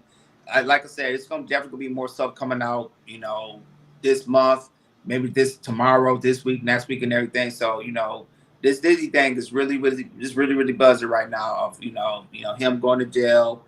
You know, him being indicted, and also with these new allegations as well when it comes to Texas as well. So. For me, when it comes to sexual assault, you know, like I said, I think it's a money grab, of course. It's just allegations, but yeah, man, I just can't wait to see who's on these tapes, and also, you know, who Diddy's gonna testify and everything, because I really believe that Diddy gonna be naming some names. He's definitely, we all think he's definitely gonna be naming some names when it comes when the trial comes up and everything, and I think, you know, he's definitely been prepared of, you know, if he does less time, I will be very, very shocked, you know, but, you know, I know that him and his lawyer has been playing this and everything. I will be shocked that if he get out the names that, you know, that's higher than Diddy, and Diddy can get and Diddy can talk and get to the next people that's higher than him, that, you know, maybe, you know, he could get out scot-free, which, you know, that's very super duper rare to see, but I will be shocked because Ronnie thinks, you know, he could get away. He could be. It's just a very, very small percentage, but I will be shocked if he gets out kind of scotch-free in a way, or let the slap in the hand. I will be supremely shocked about it. Yeah, guys, make sure you guys subscribe to Very Sexy Red TV. She got good commentary over there. She be doing her little reaction, and not only that, but while she do her reaction, she playing video games. So you like a woman that like to play video game and also like to do reaction? Very Sexy Red TV is the one to be at. Not only that, but shout out to the lovely Sherry Bryan. She's getting ready to go. Bye, Sherry. Have a wonderful evening.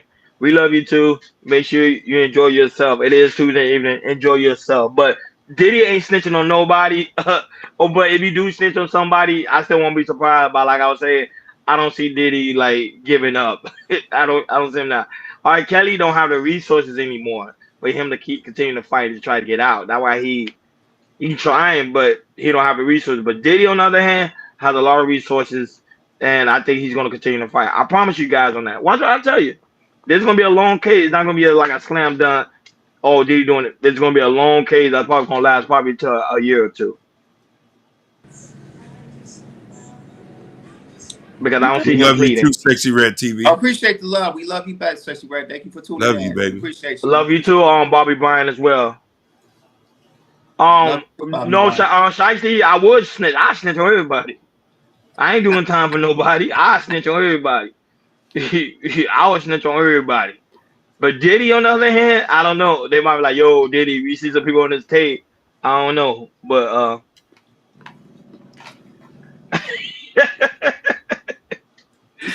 people, you want to know if it goes as high as Biden. You never know. You never know.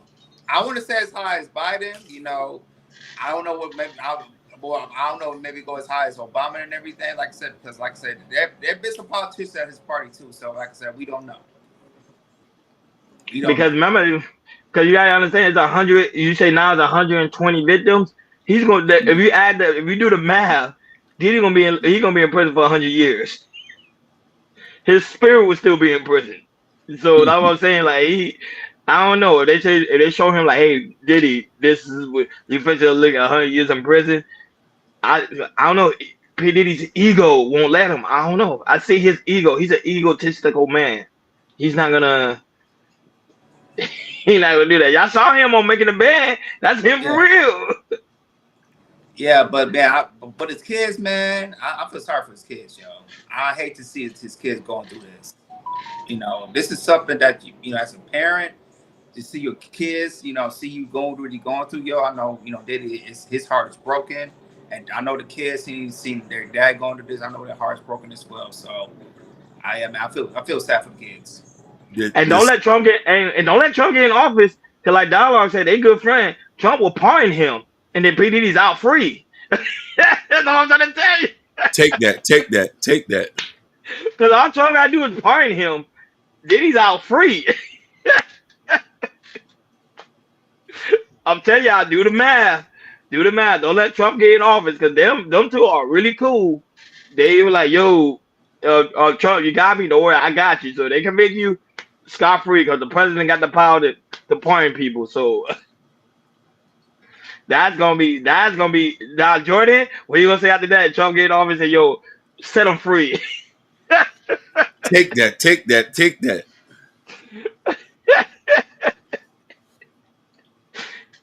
I mean, he beat the feds. Go ahead, Hakeem. Read some of the comments for He for said, some of the people in the chat. Terry Bryan say 50% reported prior, but nothing happened previously. Ashton, my man here say, what's your thoughts on Clinton? Was Hillary buddy with Diddy? Oh, she was at some of his parties. Hey, I won't be surprised if what's his name, Clinton, Bill Clinton was there, because he nasty. He nasty. Take that. No, Clinton. They say allegedly Clinton was with Epstein. Bro, I think he was, because Clinton nasty, yo. Clinton, I don't know y'all. Clinton nasty. Y'all remember that Richard Franklin funeral and everything, and he was sitting down, and then he saw Ariana Grande walk past, and you see him smiling and everything, like oh wow, his cheeks was smiling from left to right and everything. Well, he's a man. You just make a man. He's a man. He got the right to look. Hey man, hey man, Bill Clinton, man. When it comes to Jeff Epstein's, I'm not surprised if allegedly that Bill Clinton is on the list. I'm not surprised if Bill's on that. I'll just say that. Allegedly. See the thing, Epstein and P Diddy, they can be similar, but they're not similar, because Epstein was really dealing with the powerful elites. Yep. I mean, from all over the world. So that's a whole nother level. P Diddy not even close. He's only dealing with people in the United States. Epstein's was crazy, and not only that, also with Epstein,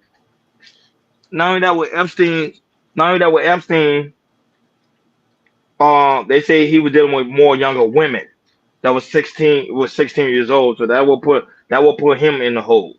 Yeah, and his own private little island, man. And the thing is, we still waiting for that list. We supposed to wait. That list was come back in February, and that list still didn't came out yet. Nope. You go get the P Diddy list first. Take that. Exactly. No, because remember Epstein, I told you he was dealing with the real powerful elite, so he's not able to do so. Remember, real powerful elite all over the world. So that's more dangerous than Diddy's on. Diddy's just local. That's like, okay, some guy from Florida, some guy from Atlanta, New York, this and that. And they said allegedly Leonardo DiCaprio was at one of his parties back in the day. So, and they were trying to, I was saying that yesterday on, I think, TMZ, and they were trying to ask some questions, but he wouldn't answer them. He just kept walking. He was going to somewhere, he was going to some party. So he didn't answer that question. But I think we have more comments here from other new subscribers. Shout out to you guys. Shout out to y'all. Narrative and Dialogues. Oh my God, they just filed 100 lawsuits, and the youngest victim is 9. Oh man. Hopefully he doesn't end up with a bed sheet. Oh, I think this is hold on. Shout out to he says, I was hoping the Epstein list would be released by now. Mm-hmm. That's what Jordan said. Jordan said the same thing. Bill had his iron in all the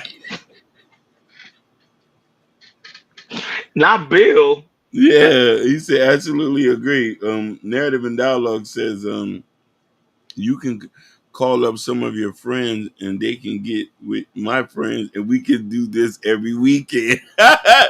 That's on that song with Biggie. Oh, that was Yeah. the song on with Biggie. Yeah, he said, you know, when he's sitting in the hot tub, you can get your friends and my friends, and we could do this every minute. Would you like that?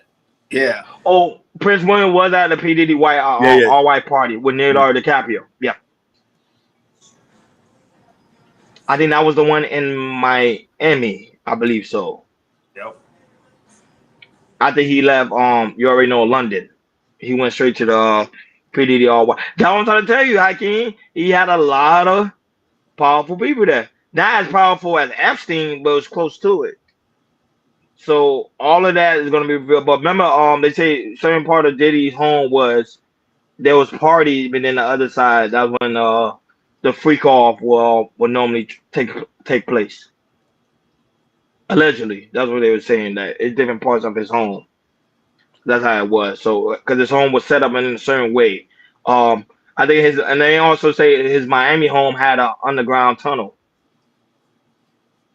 That one was crazy. Cause how he was able to build an underground tunnel in his Miami home. That was, to me, that was weird, And especially also, by the beach. and Go also he ahead. has one. I think he has tunnels in his LA home that's connected. And remember, he has that he sold it out, but he had that. Remember, he had that 50-foot bed in his backyard too. And then we had parties. You know, everybody would be on his bed and everything. I can't ain't nothing like a Diddy party. Take that. Go ahead, Jordan. Any more news? All right, on to the next topic. Let's talk about these ports, people. A lot of people don't know about these. Let's talk about these ports around this in the East Coast and also in the South. So there's a massive port strike begins across America, especially in the East Coast and the South, that could possibly threaten shortage and rises prices. So nearly 50,000 members of the International Longshoremen's Associations are on strike Tuesday against the nation's East and Gulf coast ports, choking off the flow of many Americans' imports and exports, and what could become the country's most disruptive work stoppage in decades. The strike which begins last night, and will stop the flow, will stop the flow of wide varieties of goods over the docks of almost all cargo ports, from the Marine to Texas. This includes like bananas, beer, wine, liquor, along with furniture, clothing, house goods, and also cars as well. U.S. factories operate and American workers and those plants on the jobs among many and other goods. It could also stop U.S. exports now flowing through those ports, hurting sales for American companies.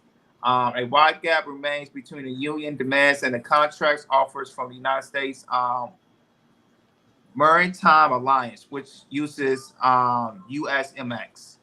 So yeah, man. So we have a strike going on when it comes to these ports. You know, this goes to you guys all the way to the port of Miami, ports in Texas, ports in Maryland, ports in Delaware. Yeah, man, all around the South. You know, ports in Alabama, Mississippi. So there's a big old strike going on. And this right here, if the strike continues, you know, you can see a lot of goods. You can see a lot of stuff going prices going up that you probably won't notice and everything. When it comes to food, you go to the grocery store, you might see a price of bananas, some type of fruits, clothing, and everything. So unless they can get a deal done comes with the strike. So where I came, play the clip. We're going to deep dive a little bit more, and after that, we'll chop it up.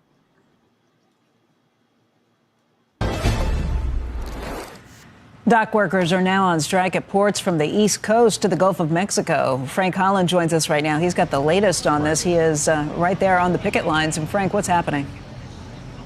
Hey, good morning, Becky. As many as 50,000 longshoremen went on strike at just after midnight this morning, shutting down East and Gulf Coast ports, disrupting the U.S. supply chain, and according to many industries, increasing prices and reducing availability of products going into the key holiday season. As you mentioned behind me, we see some ILA members here gathering right now. Many of them have been here since just after midnight. Earlier this morning, the union actually released some video of the ILA president making a very fiery speech to members about the contentious negotiations with porter operators who are known as the USMX. We're going to keep this thing going every day, in and out. We're going to be on the news. We're going to win this thing. Trust me, they can't survive too long, and we're gonna get what the we deserve. Believe me. And God bless all of you for being here. Thank you. And the union is asking for higher pay and restrictions on automation at the port. Those are two of the key issues when it comes to this negotiation. USMX issuing a statement before the deadline yesterday saying the two sides traded counteroffers over pay. They also added our offer would increase wages by nearly 50%, also increase employer contributions when it comes to health care. They also added that it would also keep the same language when it came to port automation and also semi-automation. This strike will cost the U.S. economy as much as $4 billion a day when it comes to estimates from Jefferies and a number of other analysts and big banks out there. According to Jefferies, though, a one-day strike here at the port, that would create congestion for about a week. They say a two-week strike, that would create congestion going all the way into early 2025. The Biden administration says they've been in contact with both the union and the port operators. They actually issued a new statement this morning.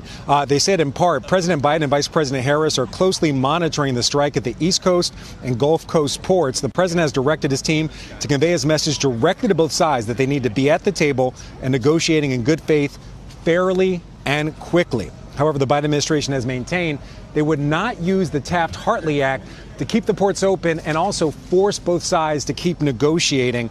I've spoken to leaders from a number of trade groups across a number of industries, spirits, agriculture, auto parts, apparel, all of them saying this would be a big disruption to the holiday shopping season. They say it would have an impact with both businesses and also to consumers. So we're talking about $200 million a product a day. That's going to get stopped at the ports. And that's, if that stays for a long period of time, it's going to be weeks before those goods can be cleared. In addition to shortages, you could see costs start to go up. That's tough medicine at a time when we're trying to reduce prices. And that was the president of the American Apparel and Footwear Association talking about the impact to his specific industry. I want to talk about some of the shipping stocks here. The disruptions are already given a boost to container shipping, logistics, and air freight stocks. That includes names like Zim, Hapag-Lloyd, FedEx, C.H. Robinson, and Expeditors. Becky, back over to you. Hey, Frank, this is really interesting, trying to figure out what exactly they want. The list of things that they've already been offered in this latest offer sounds pretty rich. A 50% pay increase, restrictions on automation to come through. Those are the two big sticking points you mentioned. What more do they want? Because they also said that they're going to be tripling the employer contributions into their retirement funds, strengthening their health care options. Have they said specifically? I mean, I've heard a 70% raise that they want, but is there anything more specific they've given?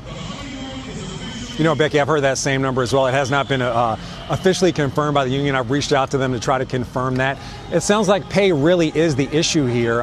Even in the Biden administration statement, they really emphasized that they wanted the USMX to negotiate, keeping in mind some of the profits that they've made over recent years. The ILA president has frequently said that the container shipping companies, they made big profits during the pandemic, and he feels like that financial gain hasn't quite been passed on to union members, not even in the negotiation so far. Again, USMX saying that they offered wage increases of nearly 50%. Again, that seems to be one of the key sticking issues. I believe the ILA president is back here behind us. We're going to try to talk to him and get down to the bottom of that issue. 7:18 here on the East Coast. I'm glad they're doing that. Good. I don't have an issue with it.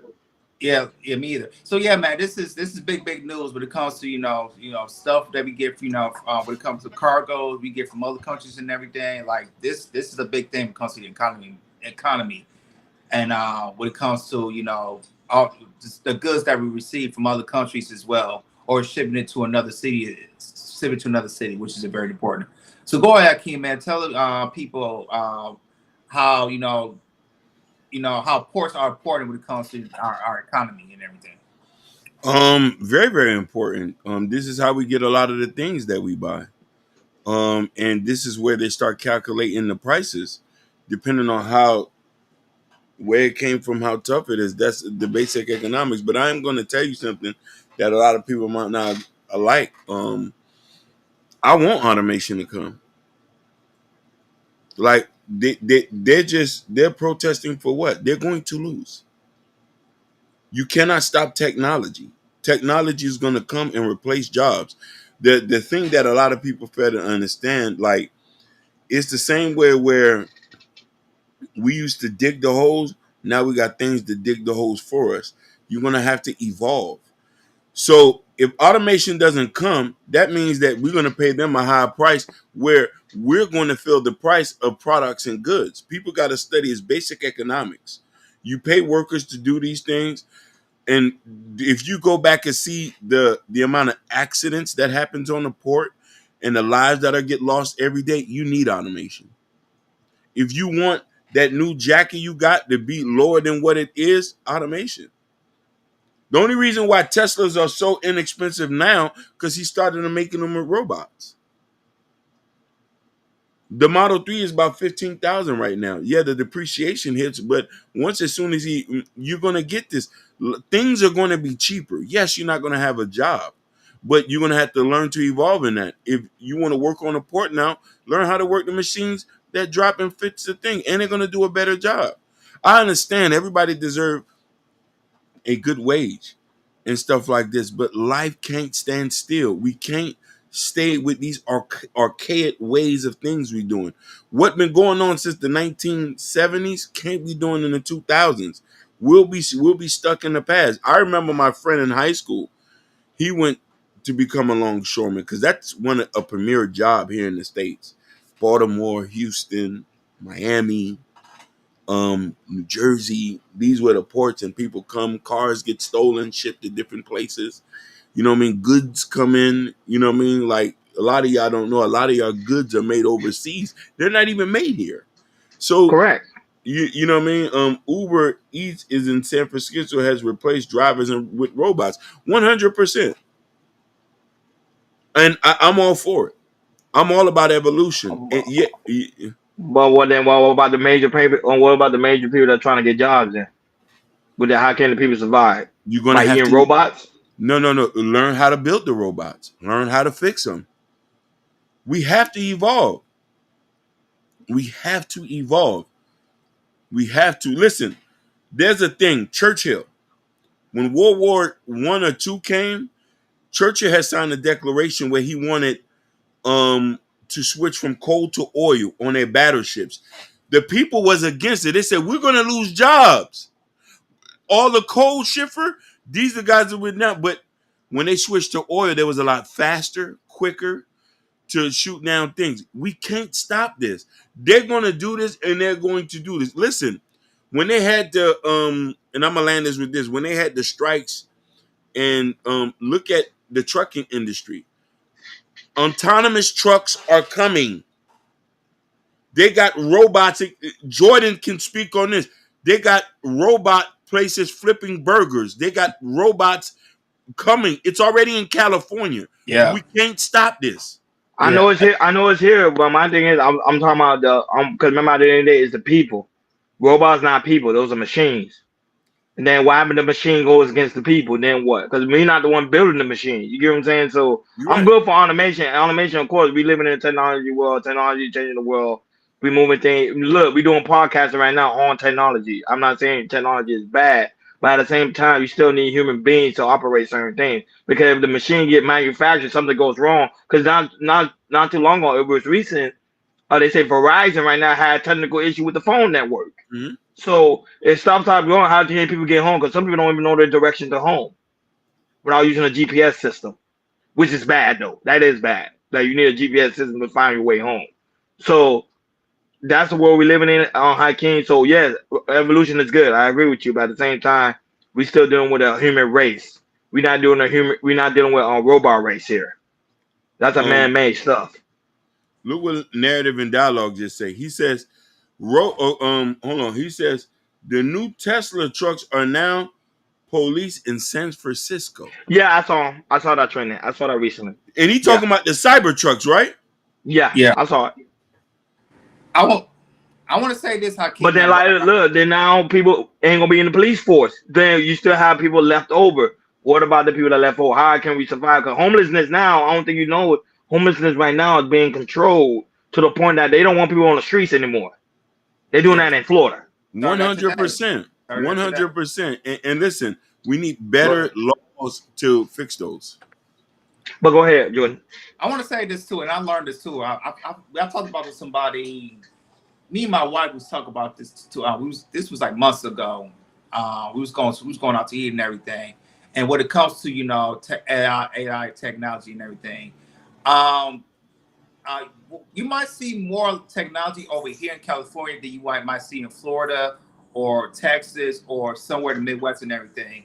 And what's the big factor of that is how people is in demand for it. So it's like here in California, it's a big demand in here in California. It might not be a big demand when it comes to maybe a Midwest cities like states like Michigan, Chicago, Wisconsin and everything, and also too, also climate is a big part of it as well because let's say we have all these robots here in California, right? You look at the climate we're in. Comes with weather. Unless you send it into a Midwest city, which is super cold and everything, and then the machine can't really work like that. If the blizzard comes in right, like a big blizzard comes, and also the machine might malfunction and everything because it's too cold like that. That's why you'll see a lot of Teslas in the Midwest cities or in north east cities because when it comes to Teslas, when it gets like cold and everything, it's hard to open your doors. You can't really open your doors when it gets ice and everything. You can't open your doors and everything. So that's why you see a lot of Teslas in the Midwest cities or in northeast cities as well. You might see them like in the South, here in the West Coast, and my Florida as well. So when it comes to wildlife technology, it comes with the climate, and that's why I kind of want to go back to the with the strikers on and everything. It definitely depends on the climate they're in. There might be people experience the ports different from Port of Miami or the ports in Fort Lauderdale compared to ports that's in Texas or ports that's in Baltimore or something like that. The climate. I think that when it comes to like the climate, it could be. I can see it could be changed and everything, but when it comes to the people on strike, I think when it comes to them fight for and everything, they could definitely see like the climate hasn't changed enough that we might not need robots just yet. So that's why I think one of the reasons they're trying to fight for and everything, and also for pay, which I'm big on that, better insurance, all that type of things as well. So I just think right now how the climate is right now, I think it's not ready to go to the next level yet. I don't think we're advanced to go to that next level yet because we're not seeing it spread around already around a lot of these different states and everything. Could it work in Florida? Cool. Can it work in Texas? Cool. Can it work here in California? Cool. When it comes to like northeast states, when it comes to like climate, when it comes to the fall or winter time, it might be a little bit different. You might get a little bit more malfunction coming up in northeast in these northern states than you might be in the southern states and also the West Coast and everything. So with that being said, I don't think when it comes to like to the AI, I don't think we're ready just yet because usually you see all these AIs and robots and everything. You see these up in the northern California, Hakeem. That's what we talk about San Francisco so much. Here in LA, I see a little, but I don't see it advancing just yet. So for me, I still got a little bit more time, maybe another 10, 15 years and everything. And eventually, you're right, Hakeem, we do have to evolve. But right now, I don't think we're ready for that climate right now. We're in right now, I don't think we're ready. Not just yet. I think we got more years to come by still to get to AI, which we all believe is going to come next. But not right now. I think we got another 10, maybe 15 years left. But how can you say something that was very profound? You say like the poor workers are a lot of them are dealing with risky jobs. That's why you gotta pay them. Pay them. No, I The agree way they're with you. getting paid is not getting paid. And the health benefits not that good. The union not doing a really good job when it comes to the aspect of protecting them. So to me, them going on strike is a good thing, and I think they need to pay them by the end of this week because they can't wait too long for 2 weeks because we're going close to the holiday season. A lot of people gonna be upset that they don't have their holiday gift on time for the season. Go ahead, Jordan. What you was And I gonna want to say? say one more thing too. Hurricane Ellie just passed, right?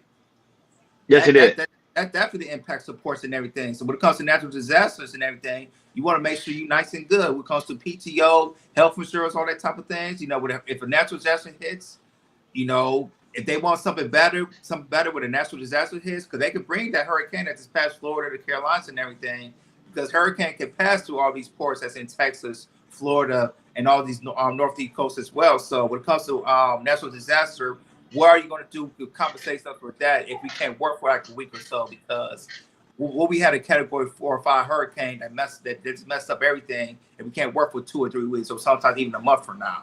So that right there, that needs to be talked about as well, which I know they are as well. I just want to say that as well. But pay these people. But I know the people ain't gonna prolong too long to strike, because at the end of the day, rent is almost due. So these people still gotta get paid. But at the same time, just pay them. It shouldn't be that hard of a negotiation. Okay, we're gonna give you guys better wages, better health care, better for retirement, and you guys should be fine. Hell, they send billions of dollars to the Ukraine. Why not send billions of dollars to your own people? Pay them. They just sent $500 million to Taiwan. About this, they sent $500 million to Taiwan a couple days ago. Prioritize the American people. That's why people will bash Trump all you want to, but one statement I do stand on: America first. Take care of your people first, then worry about other people next. Take care of them. Take care of the poll workers. They're working. They're working hard at the port. It's a very dangerous job. I know somebody I know personally that's doing it now. Very dangerous job. These people need to be paid at the same time, because they're trying to make sure your goods being right to where it needs to be. But like I said, they prolong this. People gonna have a long time getting cars repaired, Christmas gifts, holiday season stuff gonna be very expensive, because that thing on a rack ain't gonna be fully in abundant. It's gonna be a small percentage of people gonna be tripping. That video game that's about to come out in December, people won't be able to have it. Go ahead. I had a question. What's like in Florida? I don't know the minimum wage for other states, but what's the minimum wage when you work at the port, Hakeem? Y'all know? Oh I think my the minimum God! wage was, I think 18, 17, right? Oh, No, it's a little bit more. So here's the thing: you can't, since the union controlled this. I remember this vividly. You can't go out there without signing up for the union. You can go as a day Yeah. labor. You can go as a day labor, but you still got to sign up with the union. Now, back then, for you to get on with the union was $1,000 to get on with the port Okay. union. And once you get your card, you can go out there and you can start working every day. You know what I mean? And there's people who had experience with the cranes and stuff. They got paid a little bit more and stuff like that. So Yeah, because the crane. Why? Because the crane's more dangerous. I'm saying, yeah. pay them. They dealing with dangerous jobs to make sure the goods is going where it needs to go. But I'm telling you, there's gonna be a major problem if they prolong it. To me, the Biden administration is the worst administration, because they take so long for everything, but they're so quick to help overseas. So I Be like that you quick. Go you ahead. said that, but let me tell you something. Whenever people, instead of coming to the table and brokering a deal that makes sense, that both people can party, when you start to protest on certain things, the people say, okay, no problem. We'll give you what you want for it now, and then we'll fix your ass later. Go and look at McDonald's, Wendy's, Burger King, Popeyes, and all these other people. People say True. we Good need point. higher wages. You Yes. go in there, you can order on the app now. They got the manager. They don't got nobody at the front desk. The True. At the manager has kiosk. to Correct. at the kiosk. You got to order and do that. So now the food is a lot more expensive. You can't even. It's harder to get a job now in these places because they got the set number of people. Come on. So No, they're gonna. one a content creator. I'm not content. A comment was asking what's the minimum wage in Florida. But go ahead. I can't finish your thought Um. first.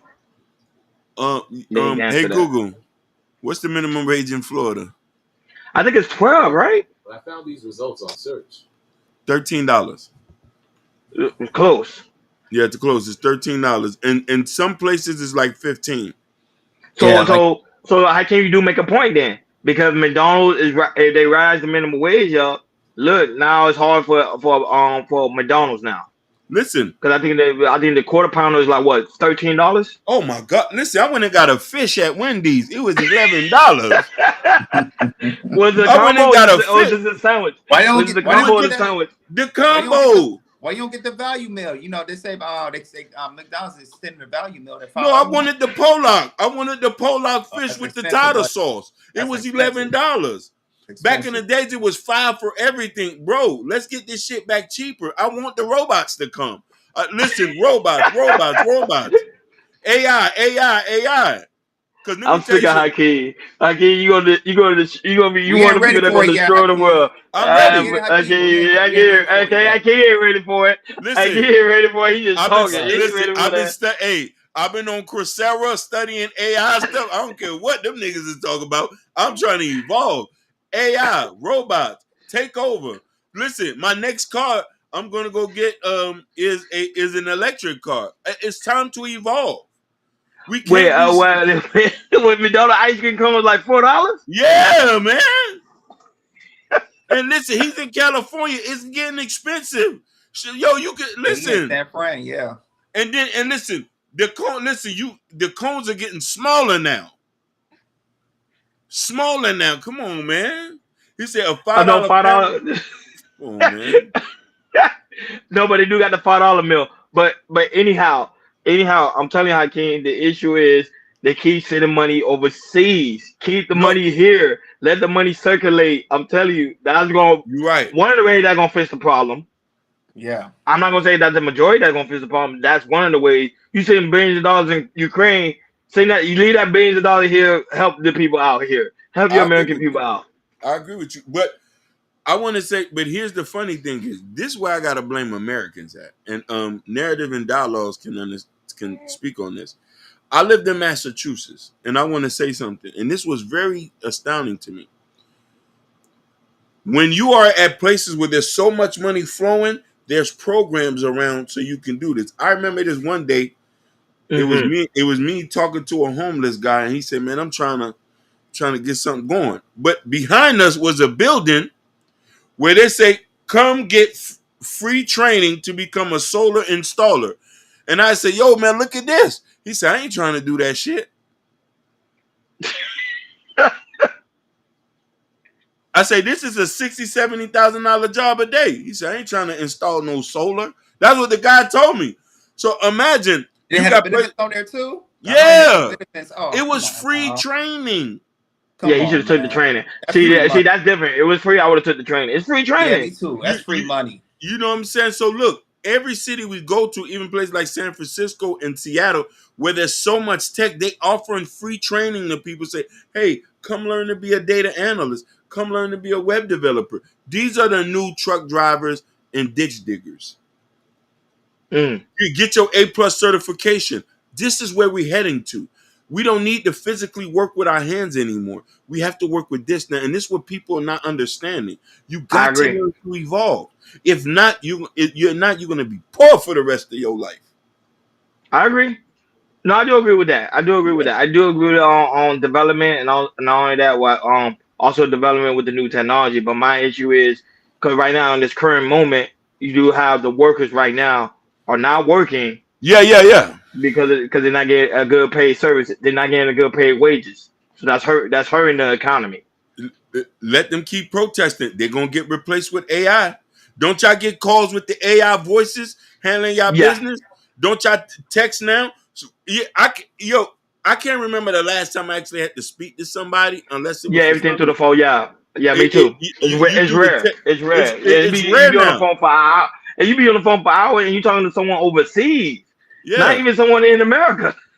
this is what I'm That's the telling people. crazy thing. Yeah. That's the crazy thing. Oh, So mm. it's a sad day, but we gotta develop. But right now, because of the protesting, they need to get that resolved fast and swiftly. Don't wait. I'm telling you, don't wait. Don't wait 2 weeks. The government, don't wait 2 weeks. I'm telling you, it's gonna be really bad out here.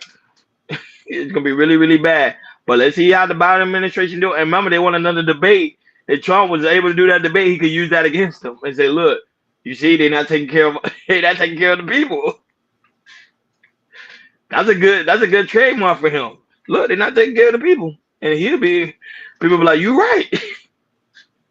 So, but at the end of the day, guys, make sure you like, share, and subscribe, and hit that notification bell on the right hand side. Remember, we do go live each and every Monday, Wednesday, Friday, 6 o'clock Eastern time. Today was just a special edition of Chaos Culture Radio because we missed Monday. So, we thank you guys so much for tuning in. You guys are watching us on Rumble. Thank you guys so much. Instagram, Facebook, Kick, and also Twitch, guys. Make sure you follow. It's so greatly important. Shout out to Dialogue. that was in the building. Shout out to all the new subscriber too. I think Age was also in the building. It's hard to say that person's name. And Yeah, what yeah. is it acronym? Yeah, Acronac and Afifa. Akronine, shout out to you, Akronine. Thank you so much for commenting, coming through, showing us love and support. Shout out to Ashton Williams, the creator of the Shiesty Avengers. Thank you so much, brother, for coming through. I don't know you're gonna go live. Let us know you're gonna go live, but guys, make sure you guys subscribe to Ashton Williams channel, the creator of the Shiesty Avengers, are also in the building, and also his co-host Mimi, that's also was in the building, that was showing us love and support. Shout out to True, never forever, guys. Great to see you, True. Guys, make sure y'all go and subscribe to the channel as well. On a Spot Live.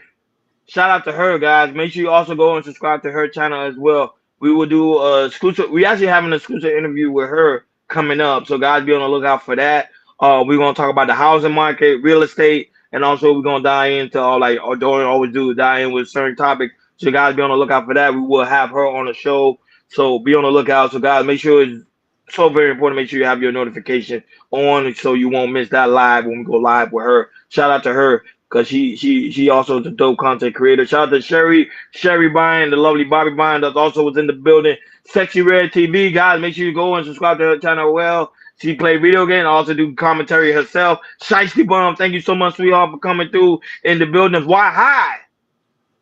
Thank you, Why High, for coming through. Hassan, thank you so much for coming through, showing love and support like you always do, man. You guys really you guys make this show very special, man. We thank you guys so much. The KL Culture Radio won't be where it is without you guys. Shout out to the mom, mother, and also the mom, father that was not here in the building, but we also got to show them love. Shout out to No Chaser, that always coming through, always watching the playback, leaving comments. Man, we really do greatly appreciate you, No Chaser, man. We was yesterday we was on Action Channel, not yesterday, but the day prior to that, and we had a dope conversation. No Chaser starting to come through, showing love and support coming up. So we really do greatly appreciate that. Jalen Houston finally, like Hakeem always say, was also in the building. Thank you, thank you so much for coming through. We greatly appreciate it. Shout out to the 10 people that are watching us on Instagram. We really greatly appreciate you guys. Thank you guys for coming through. Dialogue off the Hakeem chain. said, dialogue off the chain. You gotta love him. He's not Dialogue. gonna bite his tongue. A dialogue ain't gonna bite his tongue. I forgot. Y'all gotta make sure y'all subscribe to his channel. You get what I'm saying? I forgot he's a content creator himself. So go over there and subscribe to the Dialogue channel, man. He always showing love over here and support, Always. man. But he make me and Dialogue, just let us know. We can set you up for an exclusive interview. Of course, between us, no open panels. So when you come through, just let us know. Let us know your schedule. I think Hakeem have your email, so I think he'll email you. Man, me and Dialogue got to lock in because we need to do some work. You know what I mean? Yeah, I'm saying, go ahead and work, man. Like you say, Hakeem, use the AI. The crazy thing is, I recently just found out AI is writing books for people, and I'm like, how you gonna write books for people? So I can't say you're a #1 author because the AI is writing your book.